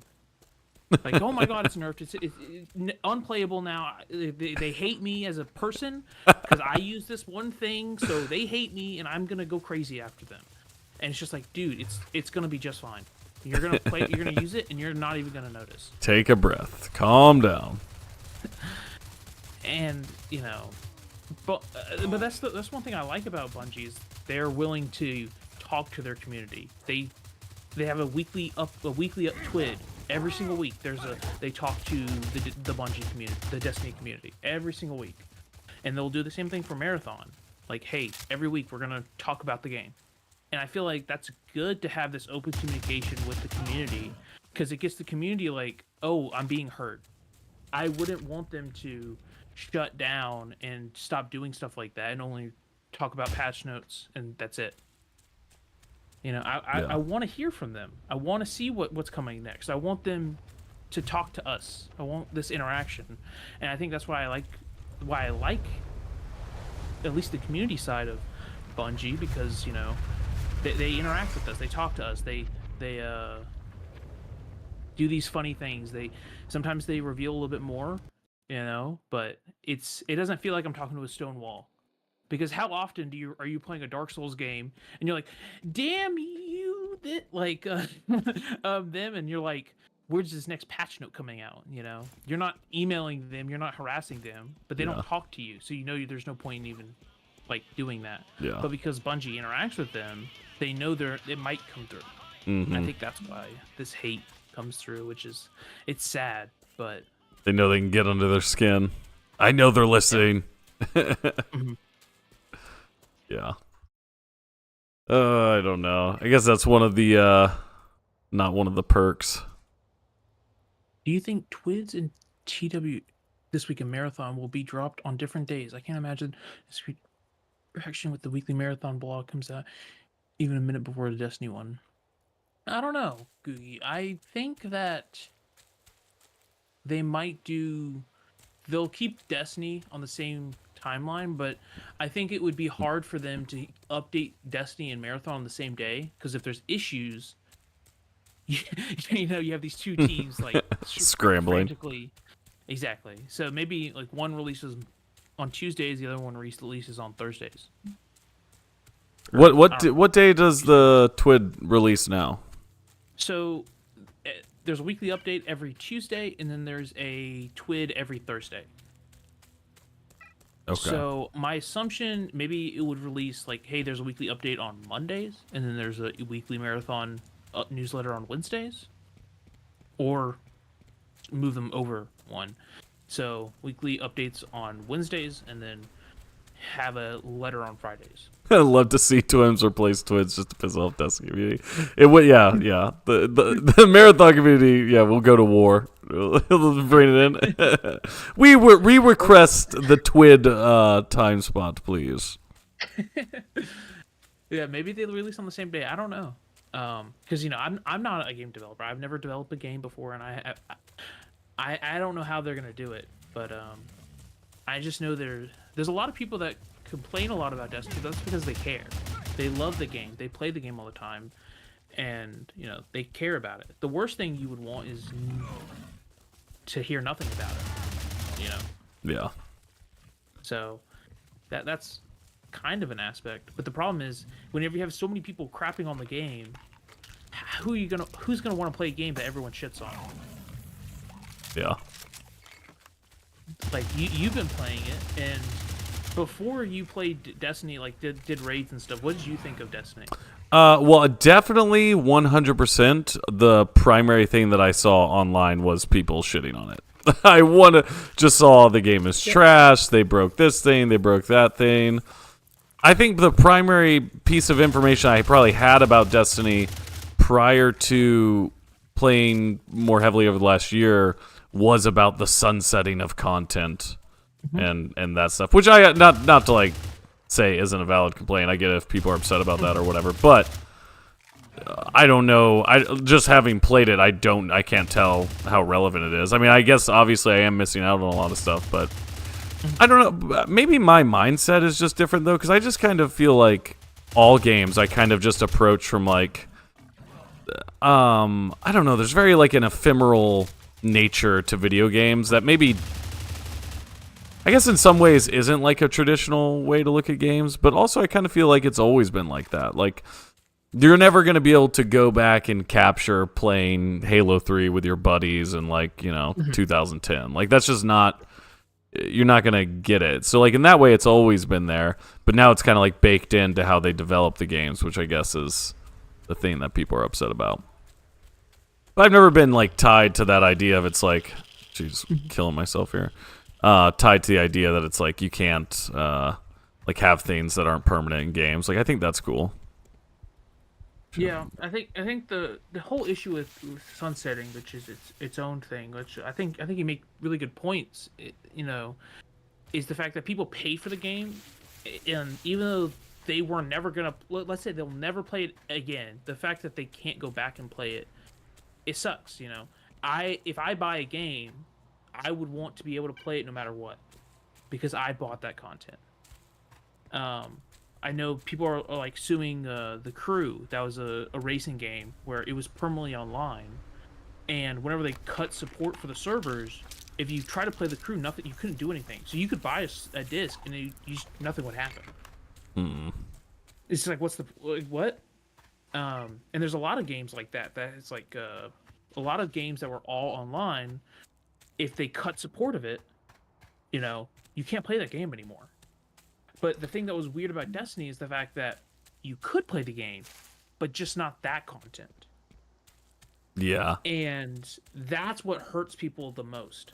It's the fact that I can play the game, but just not the stuff that I bought.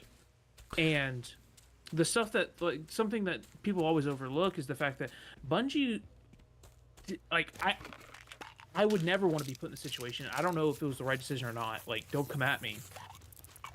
But they had to make a decision on to do something. Either make a Destiny 3 or drop the content. Like, at least that's the decisions they had. Maybe there's another decision that they could have done. but that's the decision. They chose to cut the game. But instead of just saying, okay, you can't play it anymore after this date, they gave everyone the expansions for free. They said all these expansions are free. You have this time to play them. Yeah. And whenever that happened, that's whenever I actually came back to the game, because I knew that all these expansions were going away, and that was during a Season of the Worthy. It came cross-platform, it came to PC, and they said all this content from before is now free. You can play it. So I just played through with my brothers and got all the exotics that we could. We played all the content because it was free. So now if I tell you, okay, they have this free content and then they took it away, what do you think about that? Like, you didn't pay for it. Yeah, see that's another thing where it seems fine to me. I think the way that you solve all of these problems is like, I think it's unrealistic for people to assume, kind of like what Rage saying in the chat, is like Destiny requires live servers. It's just they're not going to be there forever. That's just a harsh reality of like them existing. But I think the caveat needs to be just give people the tools or ability to I'm gonna die here. To run custom servers or private servers. I think that solves all the problems. Just like with WoW, it's like the problem with WoW, or why they had to make WoW Classic and all this stuff, is because they had such a stick up their ass about people running their own servers for the game for outdated versions. But it's like, wouldn't the way to make everyone happy just like, hey, if you buy a copy of Destiny 1, you can play all of the stuff that we sunset. Here's all the files for it. Just we're not going to host them. Let people host private servers. Well, one, you can play Destiny 1 now, but it's the content of Destiny 2. Well, the Destiny 2 stuff that isn't no longer in the game. The problem is the fact that there's microtransactions in the game. And if you're playing those games, like, even though let's say you strip all that out and you just do this base thing, if you're the developer, why wouldn't you want to have microtransactions in that? If that's where you're making your money. You know, people might buy it once, but it's the fact that you're buying over and over again, like buying these new stuff. And well, but the all that is reliant on what people are currently playing. It's not like people are currently. I mean, they would if the option was there, but it's not like they're currently spending money on the old stuff that's sunset, or would be even really. Yeah, I'm trying to play devil's advocate because, like, personally, I would want to see all the content come back. I would want to be able to play all the content again. How much would I play it? Probably not that much, because I just, I barely play that stuff. But I would still want to see it come back. And another thing they talked about was the file size of the game. The game used to be like 100 gigs, and then whenever Beyond Light came out, they reduced it. Or not, if it 100, it used to be like 80 or something, but they reduced it down because they were like consolidating. And the other problem is the fact that, which is the blessing and the curse, is like it's also on consoles. Yeah. If it was a purely PC game like WoW, I would see your argument, much more valid. But how are you as a console gamer going to be able to connect to someone's private server that they're hosting? And not only do you have to be okay with it, but now you have to get Microsoft involved and say, is Microsoft okay with you joining a private server without using Microsoft Xbox Live? And PlayStation, are they okay with you connecting to a server without using PlayStation Plus?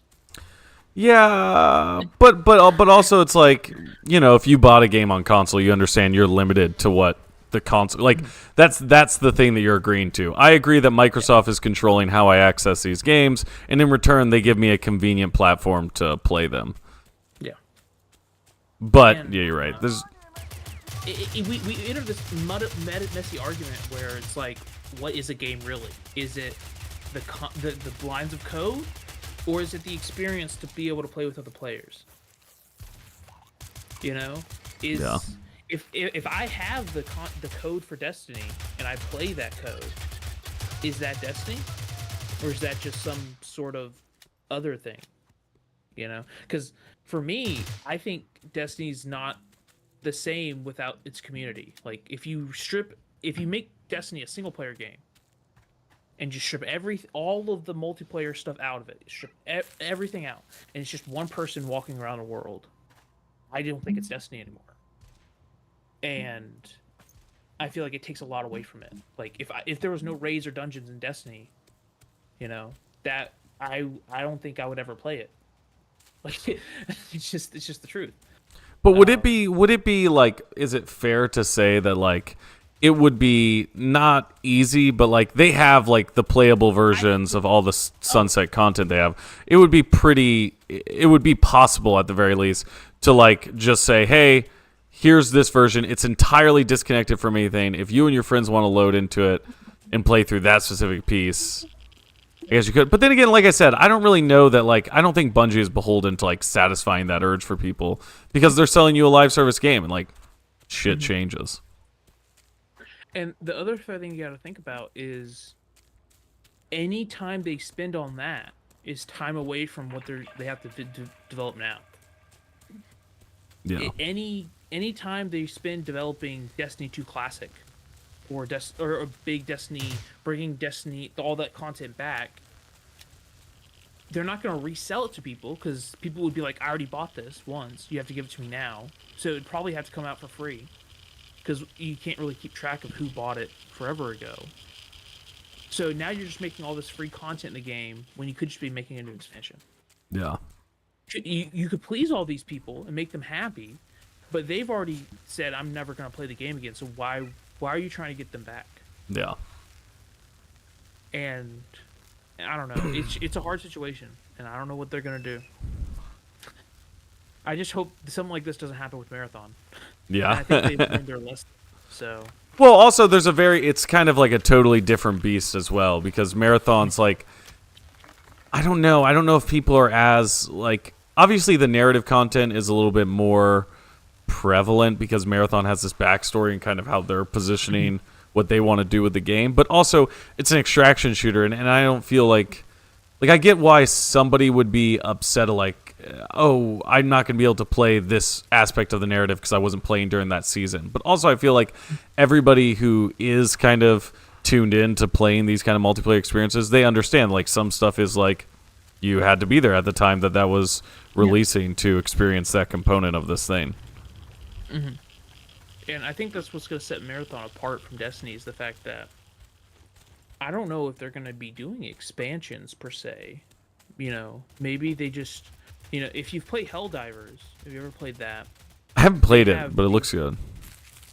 There's this aspect of it where there's these worlds that you have to try to save, and you can lose the worlds. Like the spiders or whatever those creatures are take over the world, and it's gone. The game, like that world is just gone now. And people that just buy the game are not going to be like, oh, I can't go to Alderaan because it's taken over by spiders. Like they just understand that like this is just, this is how it is. And I think that if Destiny would have set that out from the start, from the get, maybe people would be more accepting of it. But I feel like with Marathon, maybe it's like, oh, you can't go back to Sector 7 because we nuked it in the end of a season 1 or whatever. Yeah. I feel like that would be cool. Like why and then maybe they revisit it like this aftermath of whatever happened there that you did forever ago. So I don't know. But I'm excited to see where they take it. They can't do the exact same thing they did with Destiny 2 because Marathon's its own thing, but the world's open. It's huge. It is indeed. I'm excited. And yeah, I'm definitely hoping for something in this next Sony State of Play. Something for this February kind of time frame. Just to hear an idea of what they're doing. Mm-hmm. And then Satan just said, just like Warzone. I didn't know Warzone changed their maps. I know that Fortnite, they constantly change their map, but you can't go back and play. Yeah, Hunt also did that, where I don't think you can play the other map right now. We're on the Colorado map or whatever.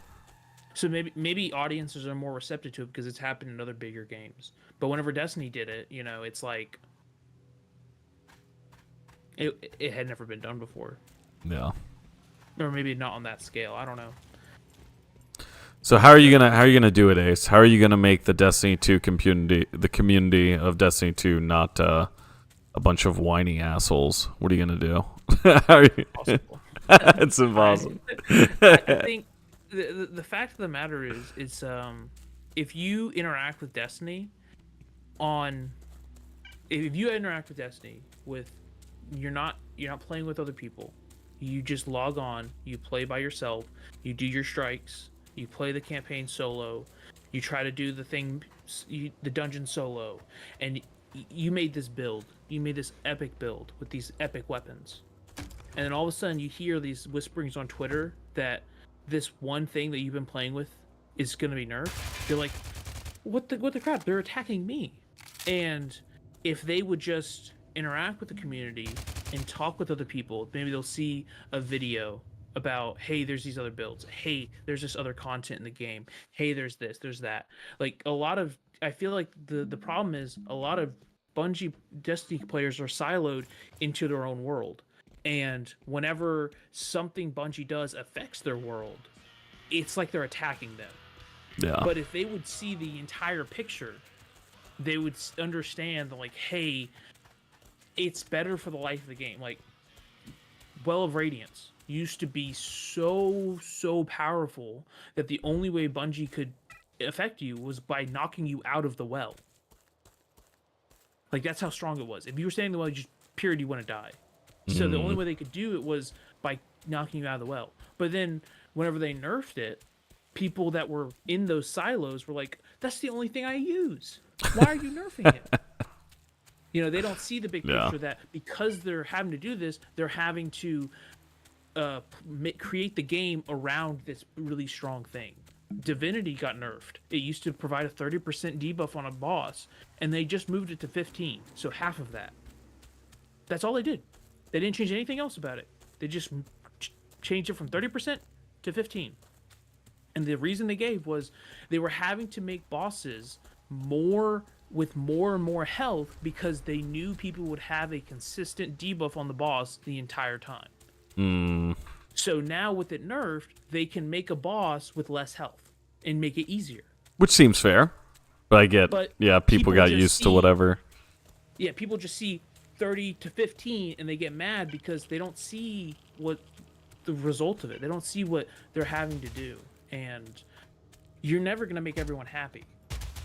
And so it's just hard because it's supposed to be an online game. It's supposed to be an interactive game, but it's a game that you can also play solo. And I think you said at one time, like, if you whenever you played a raid, it was like you've never played Destiny before until you did the raid. Yeah, it's a whole different game. You have this whole different outlook on the entire game, and when you have 10% of the player base that plays raids and dungeons, and the 90% that's never done a raid in their life. Like, wait, is that true? Only 10% have ever done a raid? A statistic was 10% of players interact with raids. Only 10%. Jesus, yeah, that's okay. That seems way lower than I would have thought.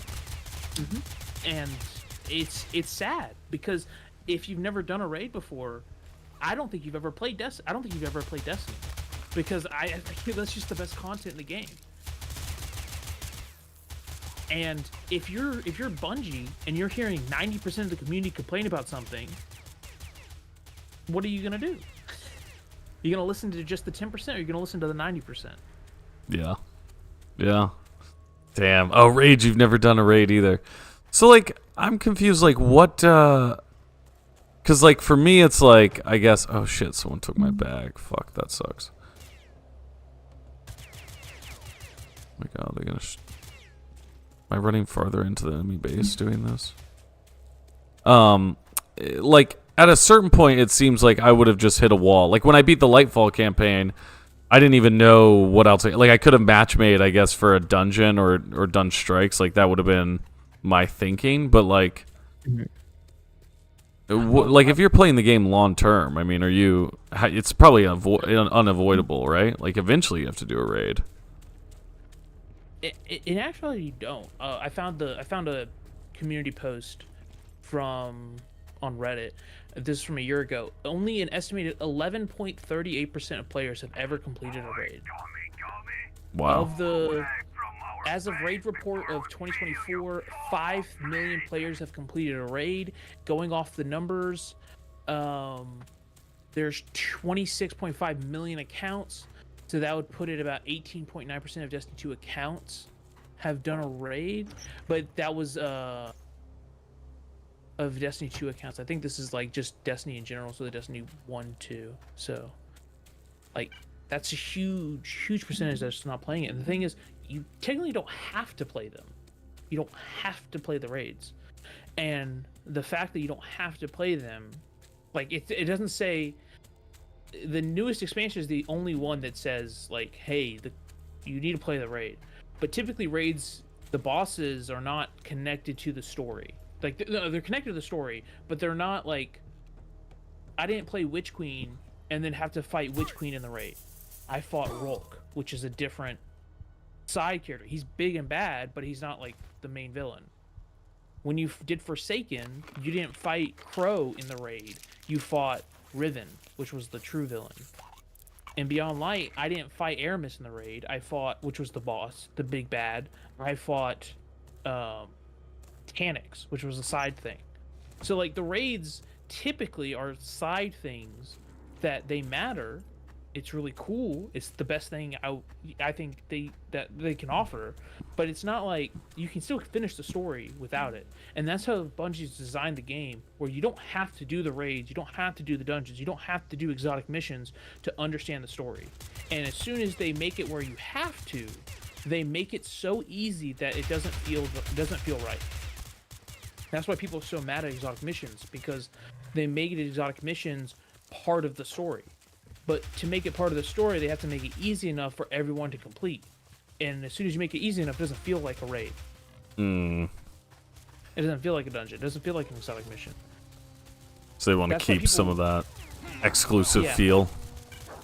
That's why people, whenever you play Root of Nightmares, you'll understand what we talk about. Why everyone goes, oh, it doesn't, it's the easiest raid. Because it doesn't feel like any other raid. It feels so easy that it's like, why is this a raid?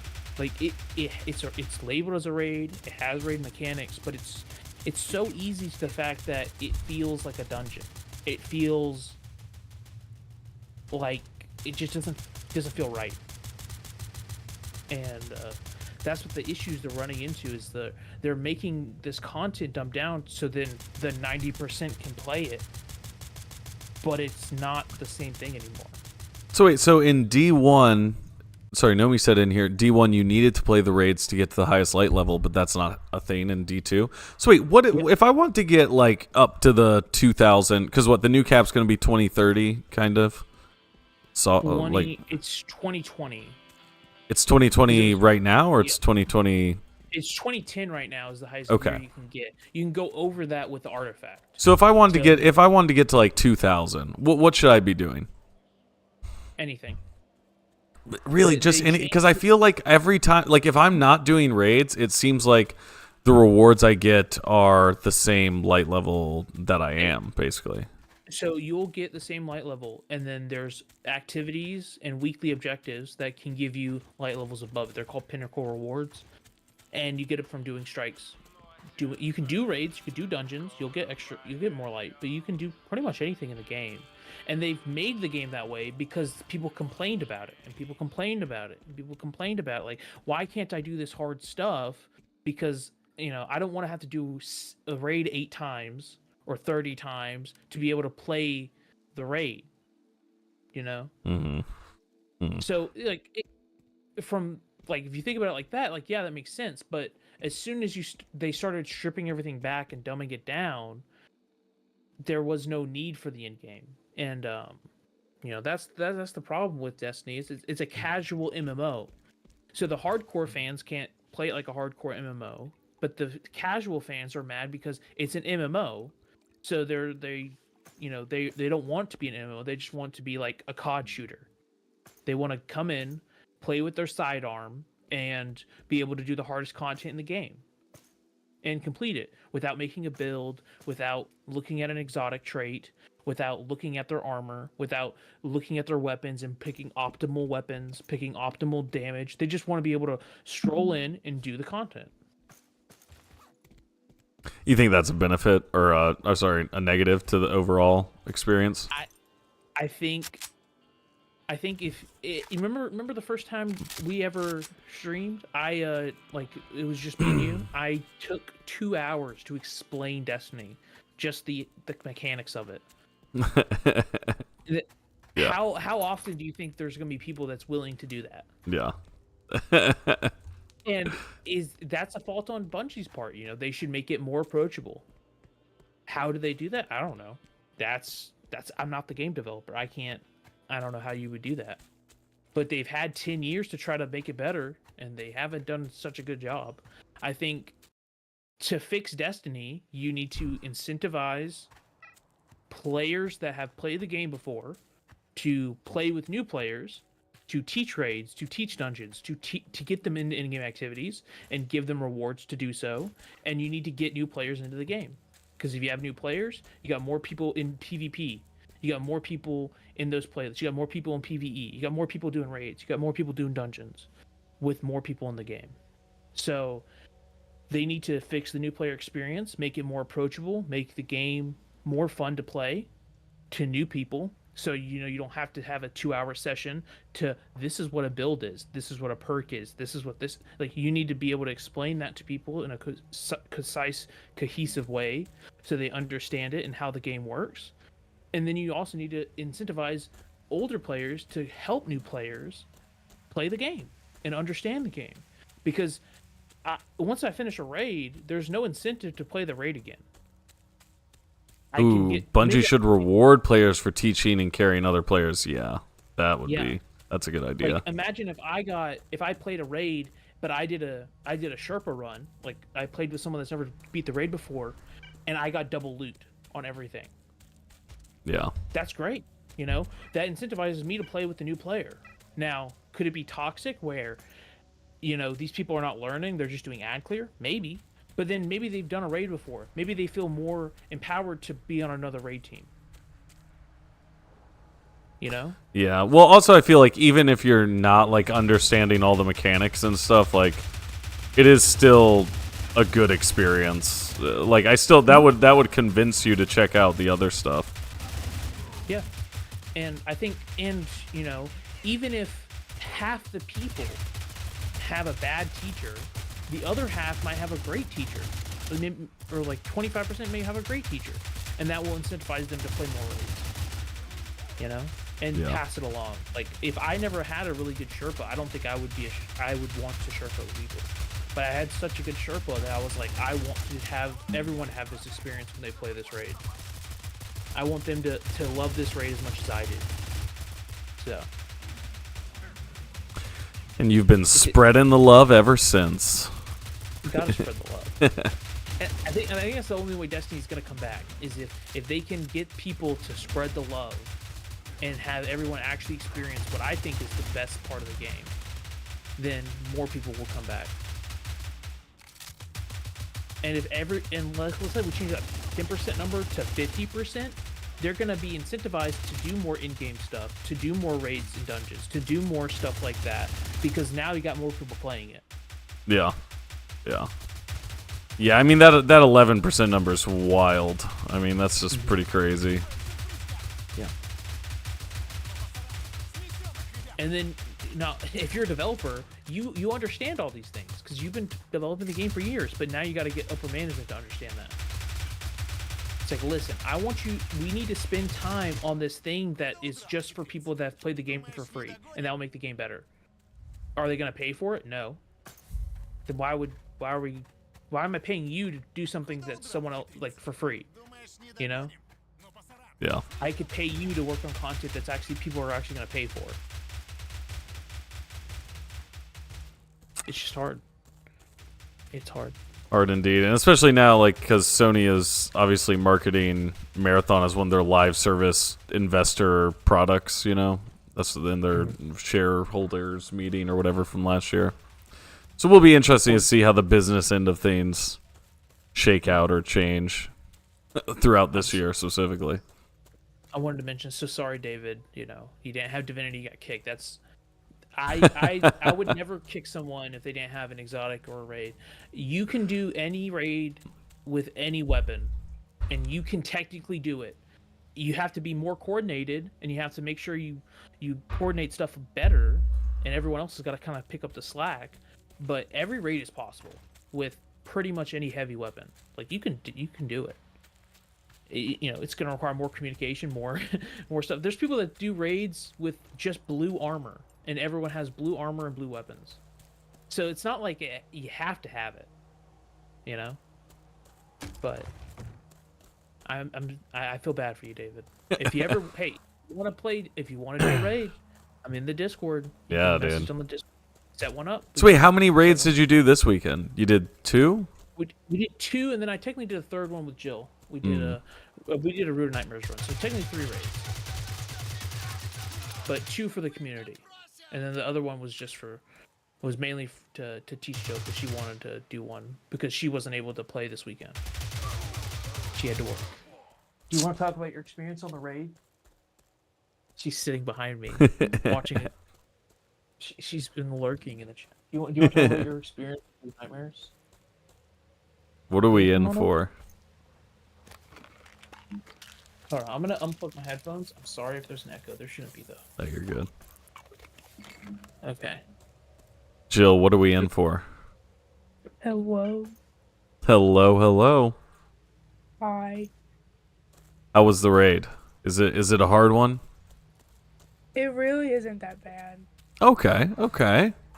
Well, good. The worst part for me, I have like really bad ADHD, and I get really distracted and overstimulated really easily. And so, especially with the first and second encounters that we did, where Ace was having me do the mechanics, and like, so essentially you're just like connecting the dots with what he kept calling nuts. Oh, okay. Nut themed gameplay, and I like it. But in order to connect the dots, when you shoot it, if you have the buff, it like draws a line to another nut that you have to go back and get the buff and then go shoot the next nut again. And you're essentially like following the line, which in theory sounds really easy, but if you're like me and you get overstimulated, especially the first encounter, there is so much ad clear going on around you that it's like it was hard for me to be able to actually follow the line. Like I was able to follow it when there wasn't anything going on, but there was just so much ad clear and stuff going on that it just wasn't easy for me. And then the second encounter, you get into like light versus dark nuts and things, and the way that Ace explained it like didn't make a ton of sense to me, and so I kept like kind of fucking up the like what I was doing, the mechanic that I was supposed to be doing, until we realized what I was doing wrong and like we had to fix it. That was one of the times I heard him talking earlier about how I'm not afraid to Yeah. So that doesn't make sense. That was one of the times that I was like, this makes no sense. Like what you're saying to me isn't a real sentence. And so we had to fix that. That one wasn't as bad because the nuts weren't as far away from each other, and it wasn't like I was like trying to search for where the line was going. Like it's always the same 3 that you're dealing with. So it really wasn't bad. But the first encounter especially, because I had never like seen anybody play it before, or I had never like seen it before, it was really hard to like wrap my head around what was happening, and Psycho really like carried the mechanic. I'm not gonna lie. Like I think I shot maybe like 2 of them or something. It was not. For reference, Jake, the other 4 people during the first encounter was just ad clear. Wow. And 2 Okay. people were doing the mechanic. But typically, raid teams just have 1 person do the mechanic and 5 people ad clear. And on top of that, one of our friends that we were playing with, he's a Titan, and all of his like attacks are very like big and bright and very like graphically intense as far as like things that are going on while he's hitting something. For Destiny players, he was using consecration spam, so Whatever that means. And so he was kind of like always in my line of sight when I was looking for where the nut was connecting to. And so all I could see was like just this like bright like light in front of me. I couldn't figure out what I was supposed to. Which honestly good night, is Saint. probably more of a me problem than anybody else. So when you're doing the mechanic, you're gonna be fine. I gotta focus though. A little bit of focus. Just take some Adderall beforehand. What about wait, comparative to what was the last raid we did, the very last puzzle that we did? The one where like everyone was following the like it would start on one area and there were 6 blocks. You remember when I'm talking? And you had to stand on that. Yeah. That seemed like I luckily just had to basically walk back and forth, but everybody else had to do some insane level of trying to watch where to fucking go. Is anything comparative to that? Is it like that level of like tracking? I thought it was worse than that. Oh no. But again, like I get really overstimulated. And so it was a lot of me just getting overstimulated. As far as like difficulty goes, as long as you can follow a line over a distance, and it's not even like it's that far of a distance, it's like, you know, it's not bad, it's just they're not right next to each other. Like you have to kind of cross the, I don't want to call it a battlefield because that's not what it is, but like cross the like where you're at to get to it. Okay. And then the planet thing kind of got me a little bit our first run. But the second time, was fine. Honestly. And then the final encounter was fine. Yeah, it was fine. I still don't understand the like plate thing. Well, we'll explain it. I'll explain it. I'm sure he'll explain it better than it for you. Damn. Well, I'm pumped. And we're doing, that's the 15th, yeah? That's the 15th, yeah. The day after Valentine's Day, so don't forget about that. I'll be locked in, ready to go. Yeah. Do you have any special plans with Liz the Amazing? Ooh, no, I don't think so. Our kids are actually off school that day because they're doing the teacher workday / I'm drawing a blank on what it is. Like, you know, you go and talk to the teacher. They're like, "This is what your kid's doing wrong." Part day.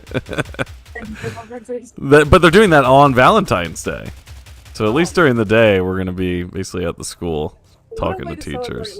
Yeah. Here's how your kid's fucking up. This is the result of love. This is what happens. A long enough time scale, love results in having to go to meetings with teachers.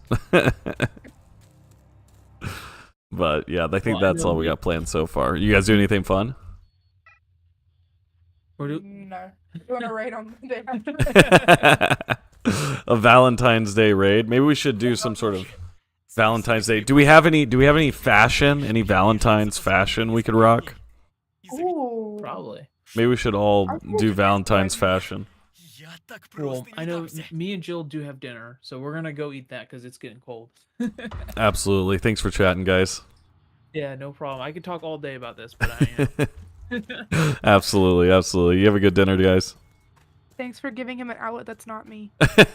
Of course. Yeah, when I talk her ear off, she's like, "Cool." Mm-hmm. Oh no, I'm down. I'm always down to yap.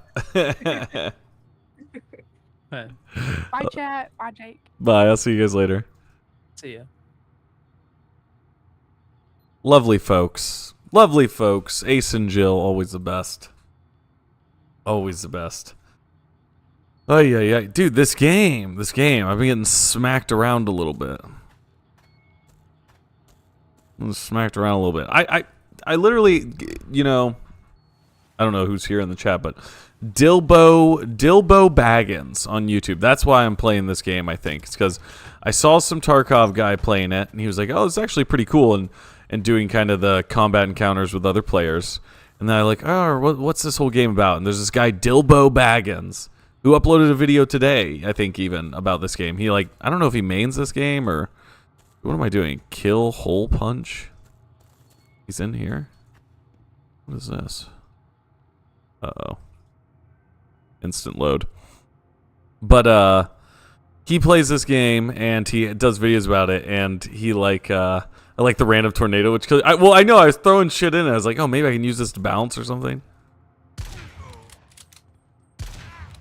All right, hole punch. There we go. Got rid of you, little weirdo.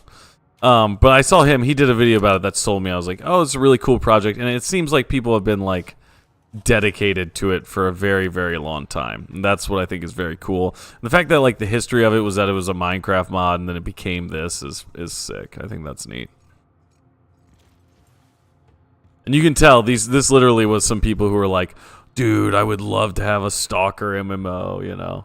It's one of those ideas where like when you're just hanging out with your buddies.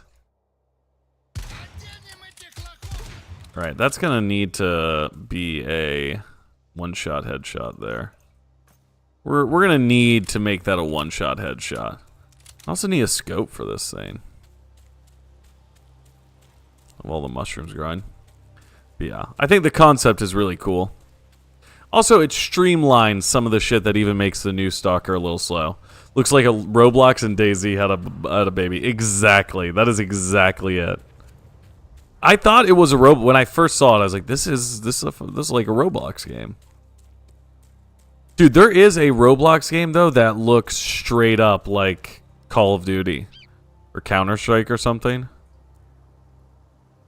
Let's start across. All right, we gotta get through here. I think I gotta go through that though.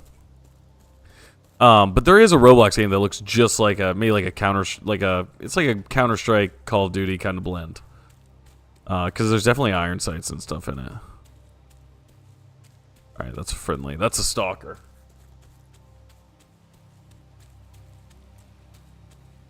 Where you going, bro? Alright. But, yeah. It's a cool vibe. And it's just the idea that people have put this much time into making this, and the fact that it's running this smooth. And there's, like, quite a few people in here. Obviously, it's not like super packed, but like we had a few enemy player. I killed those 2 guys who were enemy players, right? Right after I got that achievement. But it seems like there's, you know, it's active. Like if you want to do the engagements and stuff, and I'm sure there's like more combat heavy zones. Who's this guy? A local ringleader. So long, man.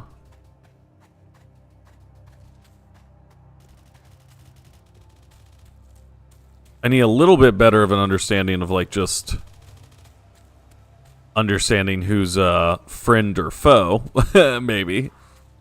Some of the guys I ran up on, they just blasted me in the head. I was like, all right, I didn't know we weren't cool like that. Sorry.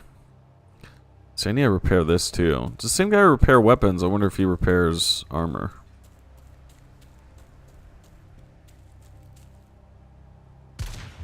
Okay, I thought that was a dog. I completely thought that was a dog. It was a tree. Life is Roblox. If only life were as great as Roblox, yeah. Yeah, some Roblox stuff. My son always likes to play the Sonic Roblox games, so I'm always playing some sort of insane Sonichu Roblox experience.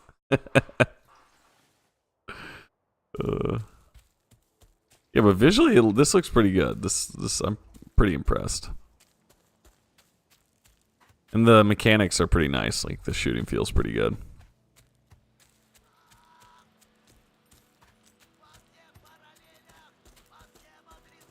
Does one of these yell? Oh, F. Oh, look, you can go no HUD. Doesn't go into a great deal. It's kind of so hard to start with. He's demanding compensation. Oh yeah, this is a side quest we're doing. Understood. He's not going to help us with it. Alright.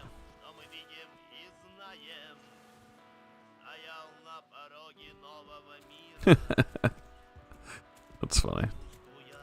Alright, who do we want to give this to? This guy? Let me see.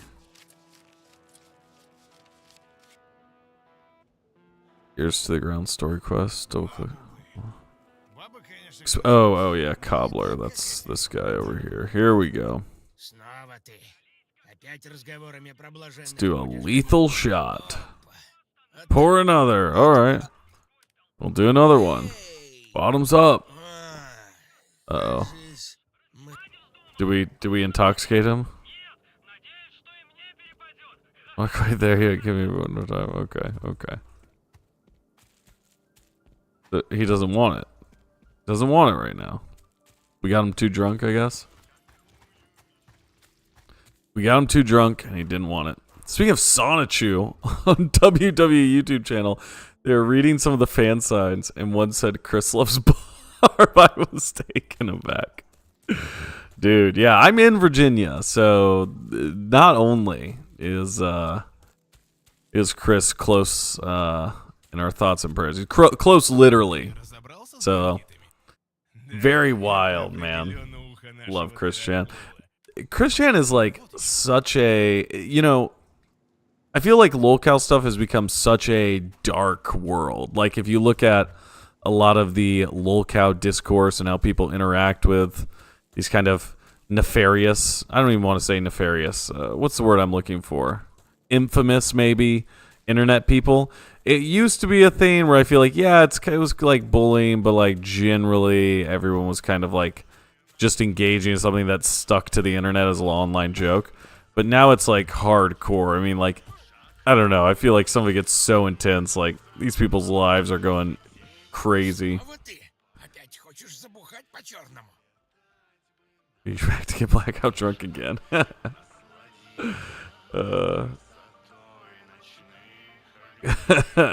quick rabbit hole is insane. I know. Dude, who's that guy? God, dude. Who's that guy that does the series on Chris on YouTube? And it's like 50 parts now or something. There's a guy who does like a 50-part series chronicling everything. All right, let's go get this shit repaired.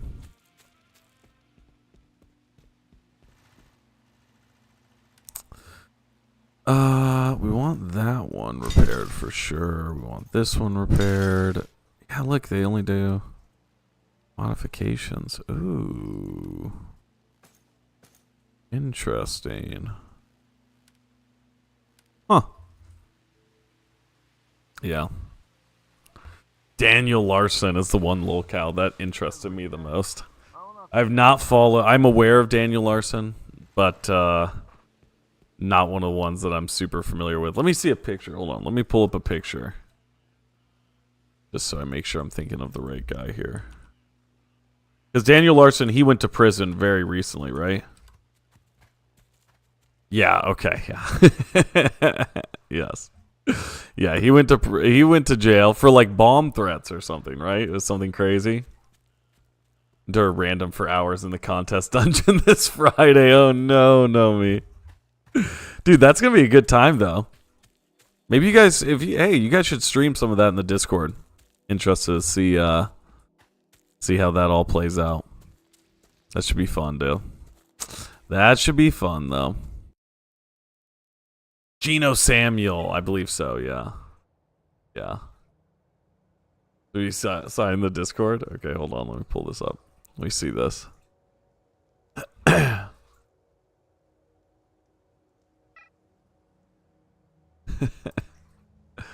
Hold on, I'm scrolling. Wait, you sent it in other. Good. Yeah. Oh my god. Christine Chandler loves Barb. Probably stream my gameplay on Twitch, but no voice. Oh, okay, cool, dude. Yeah, hey, make sure you drop your Twitch link somewhere in the Discord when you're streaming it so we can stop by. Other games or creative or wherever. That sounds sick. Yeah, dude, that's so funny. Yeah, the Daniel Larson shit is pretty crazy. I feel like the big one that I've been seeing a lot about recently is World of T-shirts. Obviously, who's kind of become a little more infamous, going on some he went on No Jumper, the rap theme, whatever, I don't know, but that's the guy I've seen popping up more frequently now. He was like, hey, no, Danny Duncan or something. Went to prison for his threats against the White House. Dude, that's why you need one of these kind of younger, White House staffer people to just be like, hey, just so you know, this guy's like a internet, mentally ill person. We need to deal with this. Somebody at the White House needs to be like tracking we need a division of the government tracking the movements of locales. Why is it, dude? Not like I don't understand like the radiation zones that much. Like sometimes I get the road one because they don't want you to cross, at certain points. Only at little controlled areas.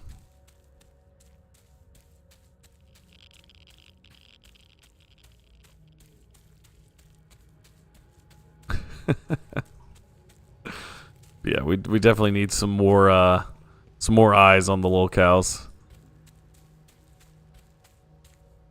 It insists upon itself. Yeah. Did you say, I was just quoting that in the Discord the other day. I was trying to explain something from Disco Elysium, and my big monkey brain could only think of Family Guy. It insists upon itself. Didn't care for it. What a good vibe. What a good chill Monday stream vibe. I'm trying to do more streams this week. I'm gonna get off here in a second. But I'm gonna try to do more streams this week. I want to play some Tarkov. I want to do some DMZ, and I don't know. Sniper Elite is on Game Pass now, and there's like some asymmetrical kind of multiplayer in that, kind of like Dark Souls style. You can load into a map and attack people trying to play their game. So I think I might want to do some of that on stream before he went too insane. Oh, he's in an asylum now. Okay. He's in some sort of mental care facility. Daniel thought Trump was going to pardon him. Have you played the new one? The new Sniper Elite, Nomi? I just saw it. Literally, I have played... I'm trying to think. I've played Sniper Elite before. Maybe like the first one. Like I have not played a ton of them. But, yeah, I saw the multiplayer component, and I saw some people running around, and I don't know if it's a change. Like I feel like the maps have always been a little open world like that, but that guy's friendly. Okay, let me try to help him. But it just seemed like a ton of fun, so yeah, I want to jump in there and mess around on that. I think I might get on stream and do some of that as well. But man, how new? Ooh, whoa. It just came out, I want to say this week or last week or something. It's on Game Pass. That's the only way I know about it. Let's rock this. Guys, what are we shooting at? Just never ending. Comment, extended mad. We have the first aid kits. Is that guy shooting at me? Oh, whoa. Is there a guy over there? Alright. Is that like a glitch? That might be a bug. Oh, no, then you haven't.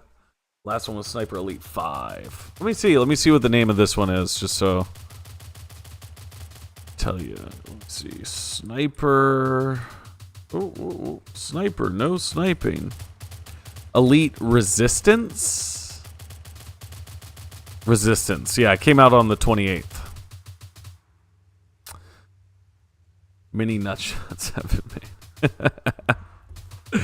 But yeah, well, wait, did the other ones have kind of this drop in, drop out Dark Souls style of PvP?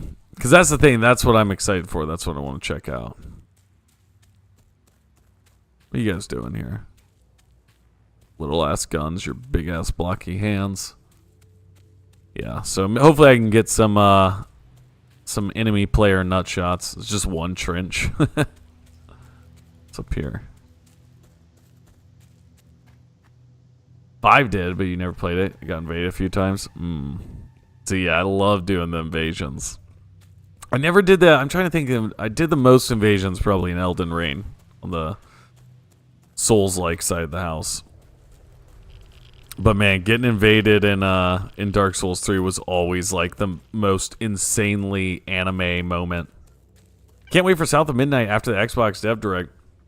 Someone from the South will love me some Southern folklore representation. Huggin' Molly, my beloved. Dude, yeah, okay. I don't know like if I'm going to be interested in playing the game, but I do love what they've done with the Southern folklore stuff.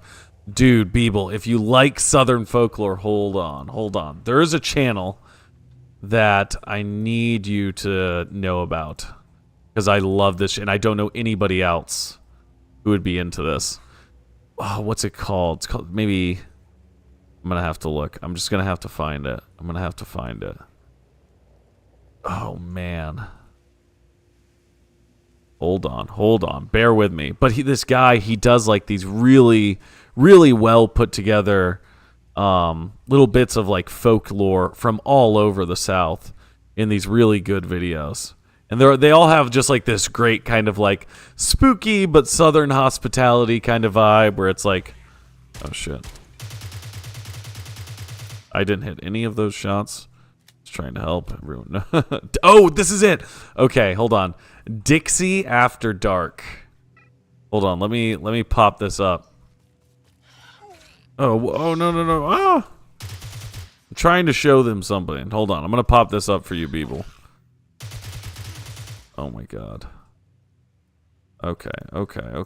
Here we go. All right, I'm gonna switch just so you can see this. People, you should check out this channel, dude. Dixie After Dark.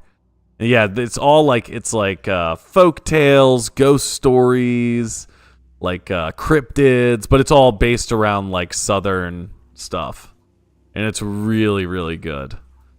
I've seen my wife and I have watched a lot of these.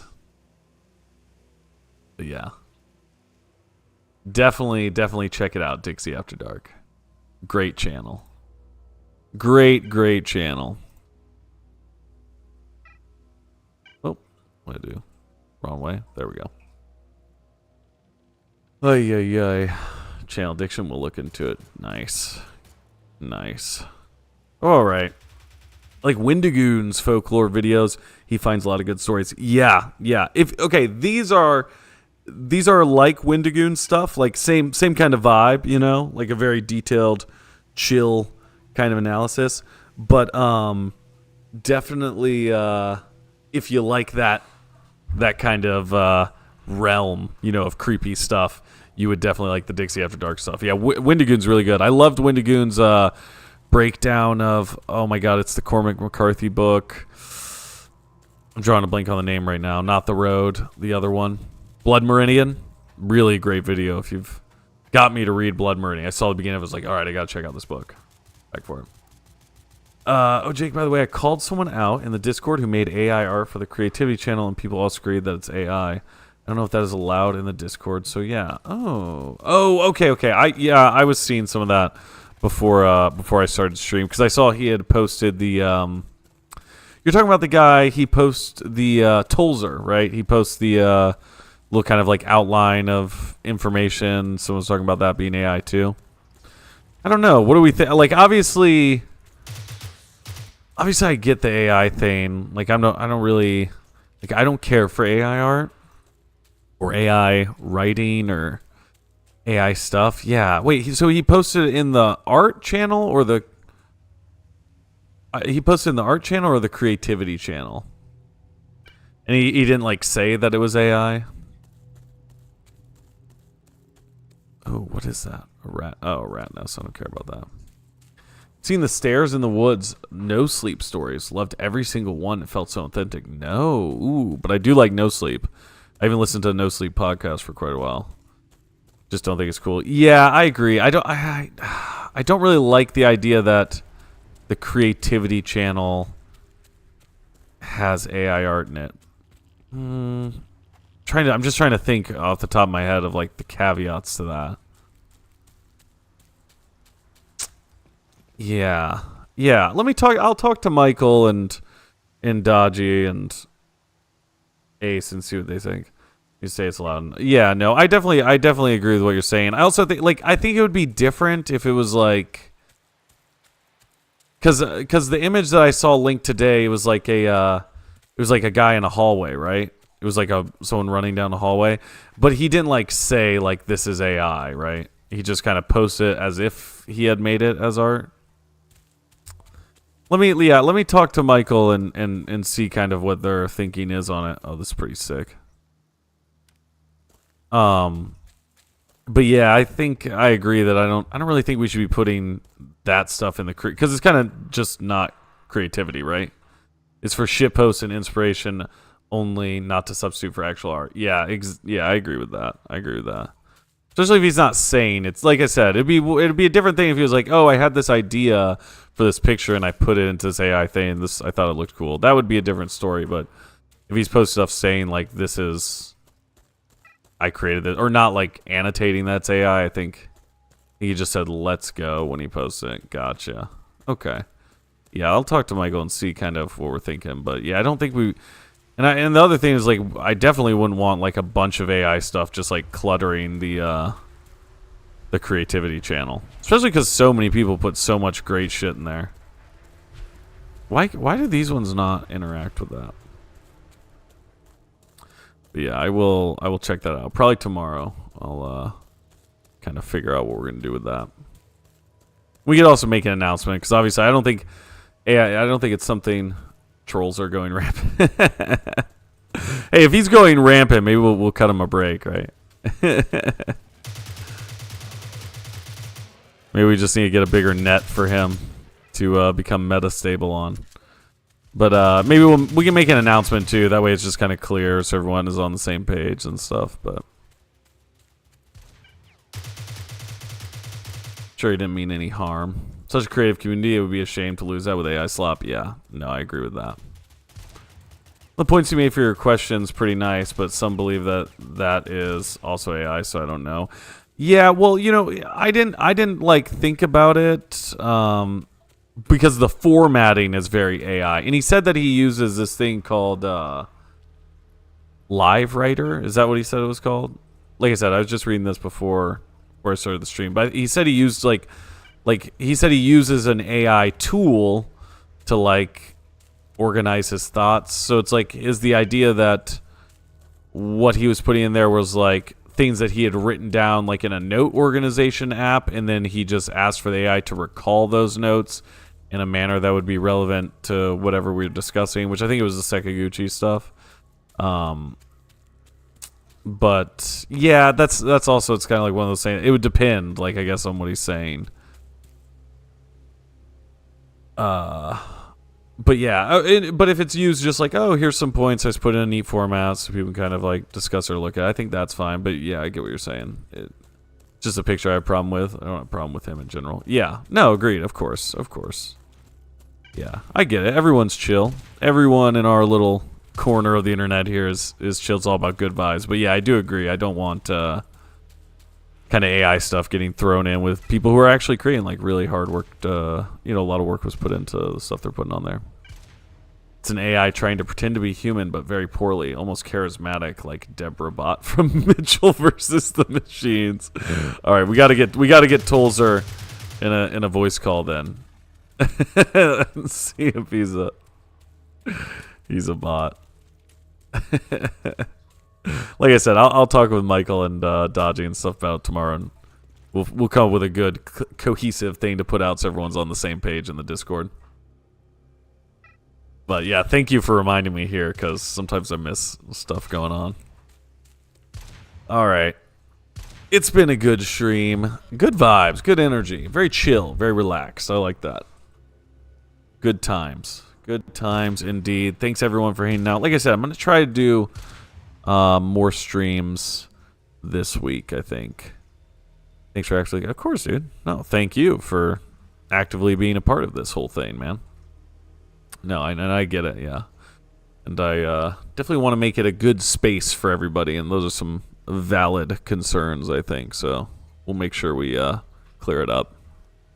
But yeah, more streams this week. Video on Friday, obviously. On Wednesday, I was going to do some Call of Duty, some DMZ, because I I saw that people are actually still playing that, and I just had no idea.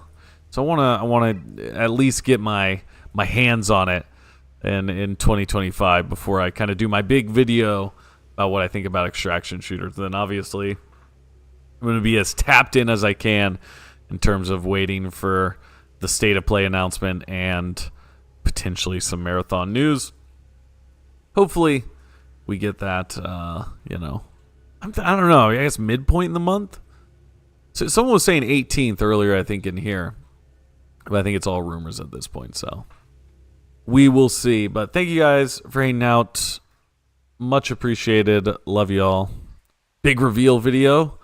JTA doesn't care for extraction shooters. I'm trying them all. Well, guys, turns out these games suck. Yeah. All right, I'll see you guys start.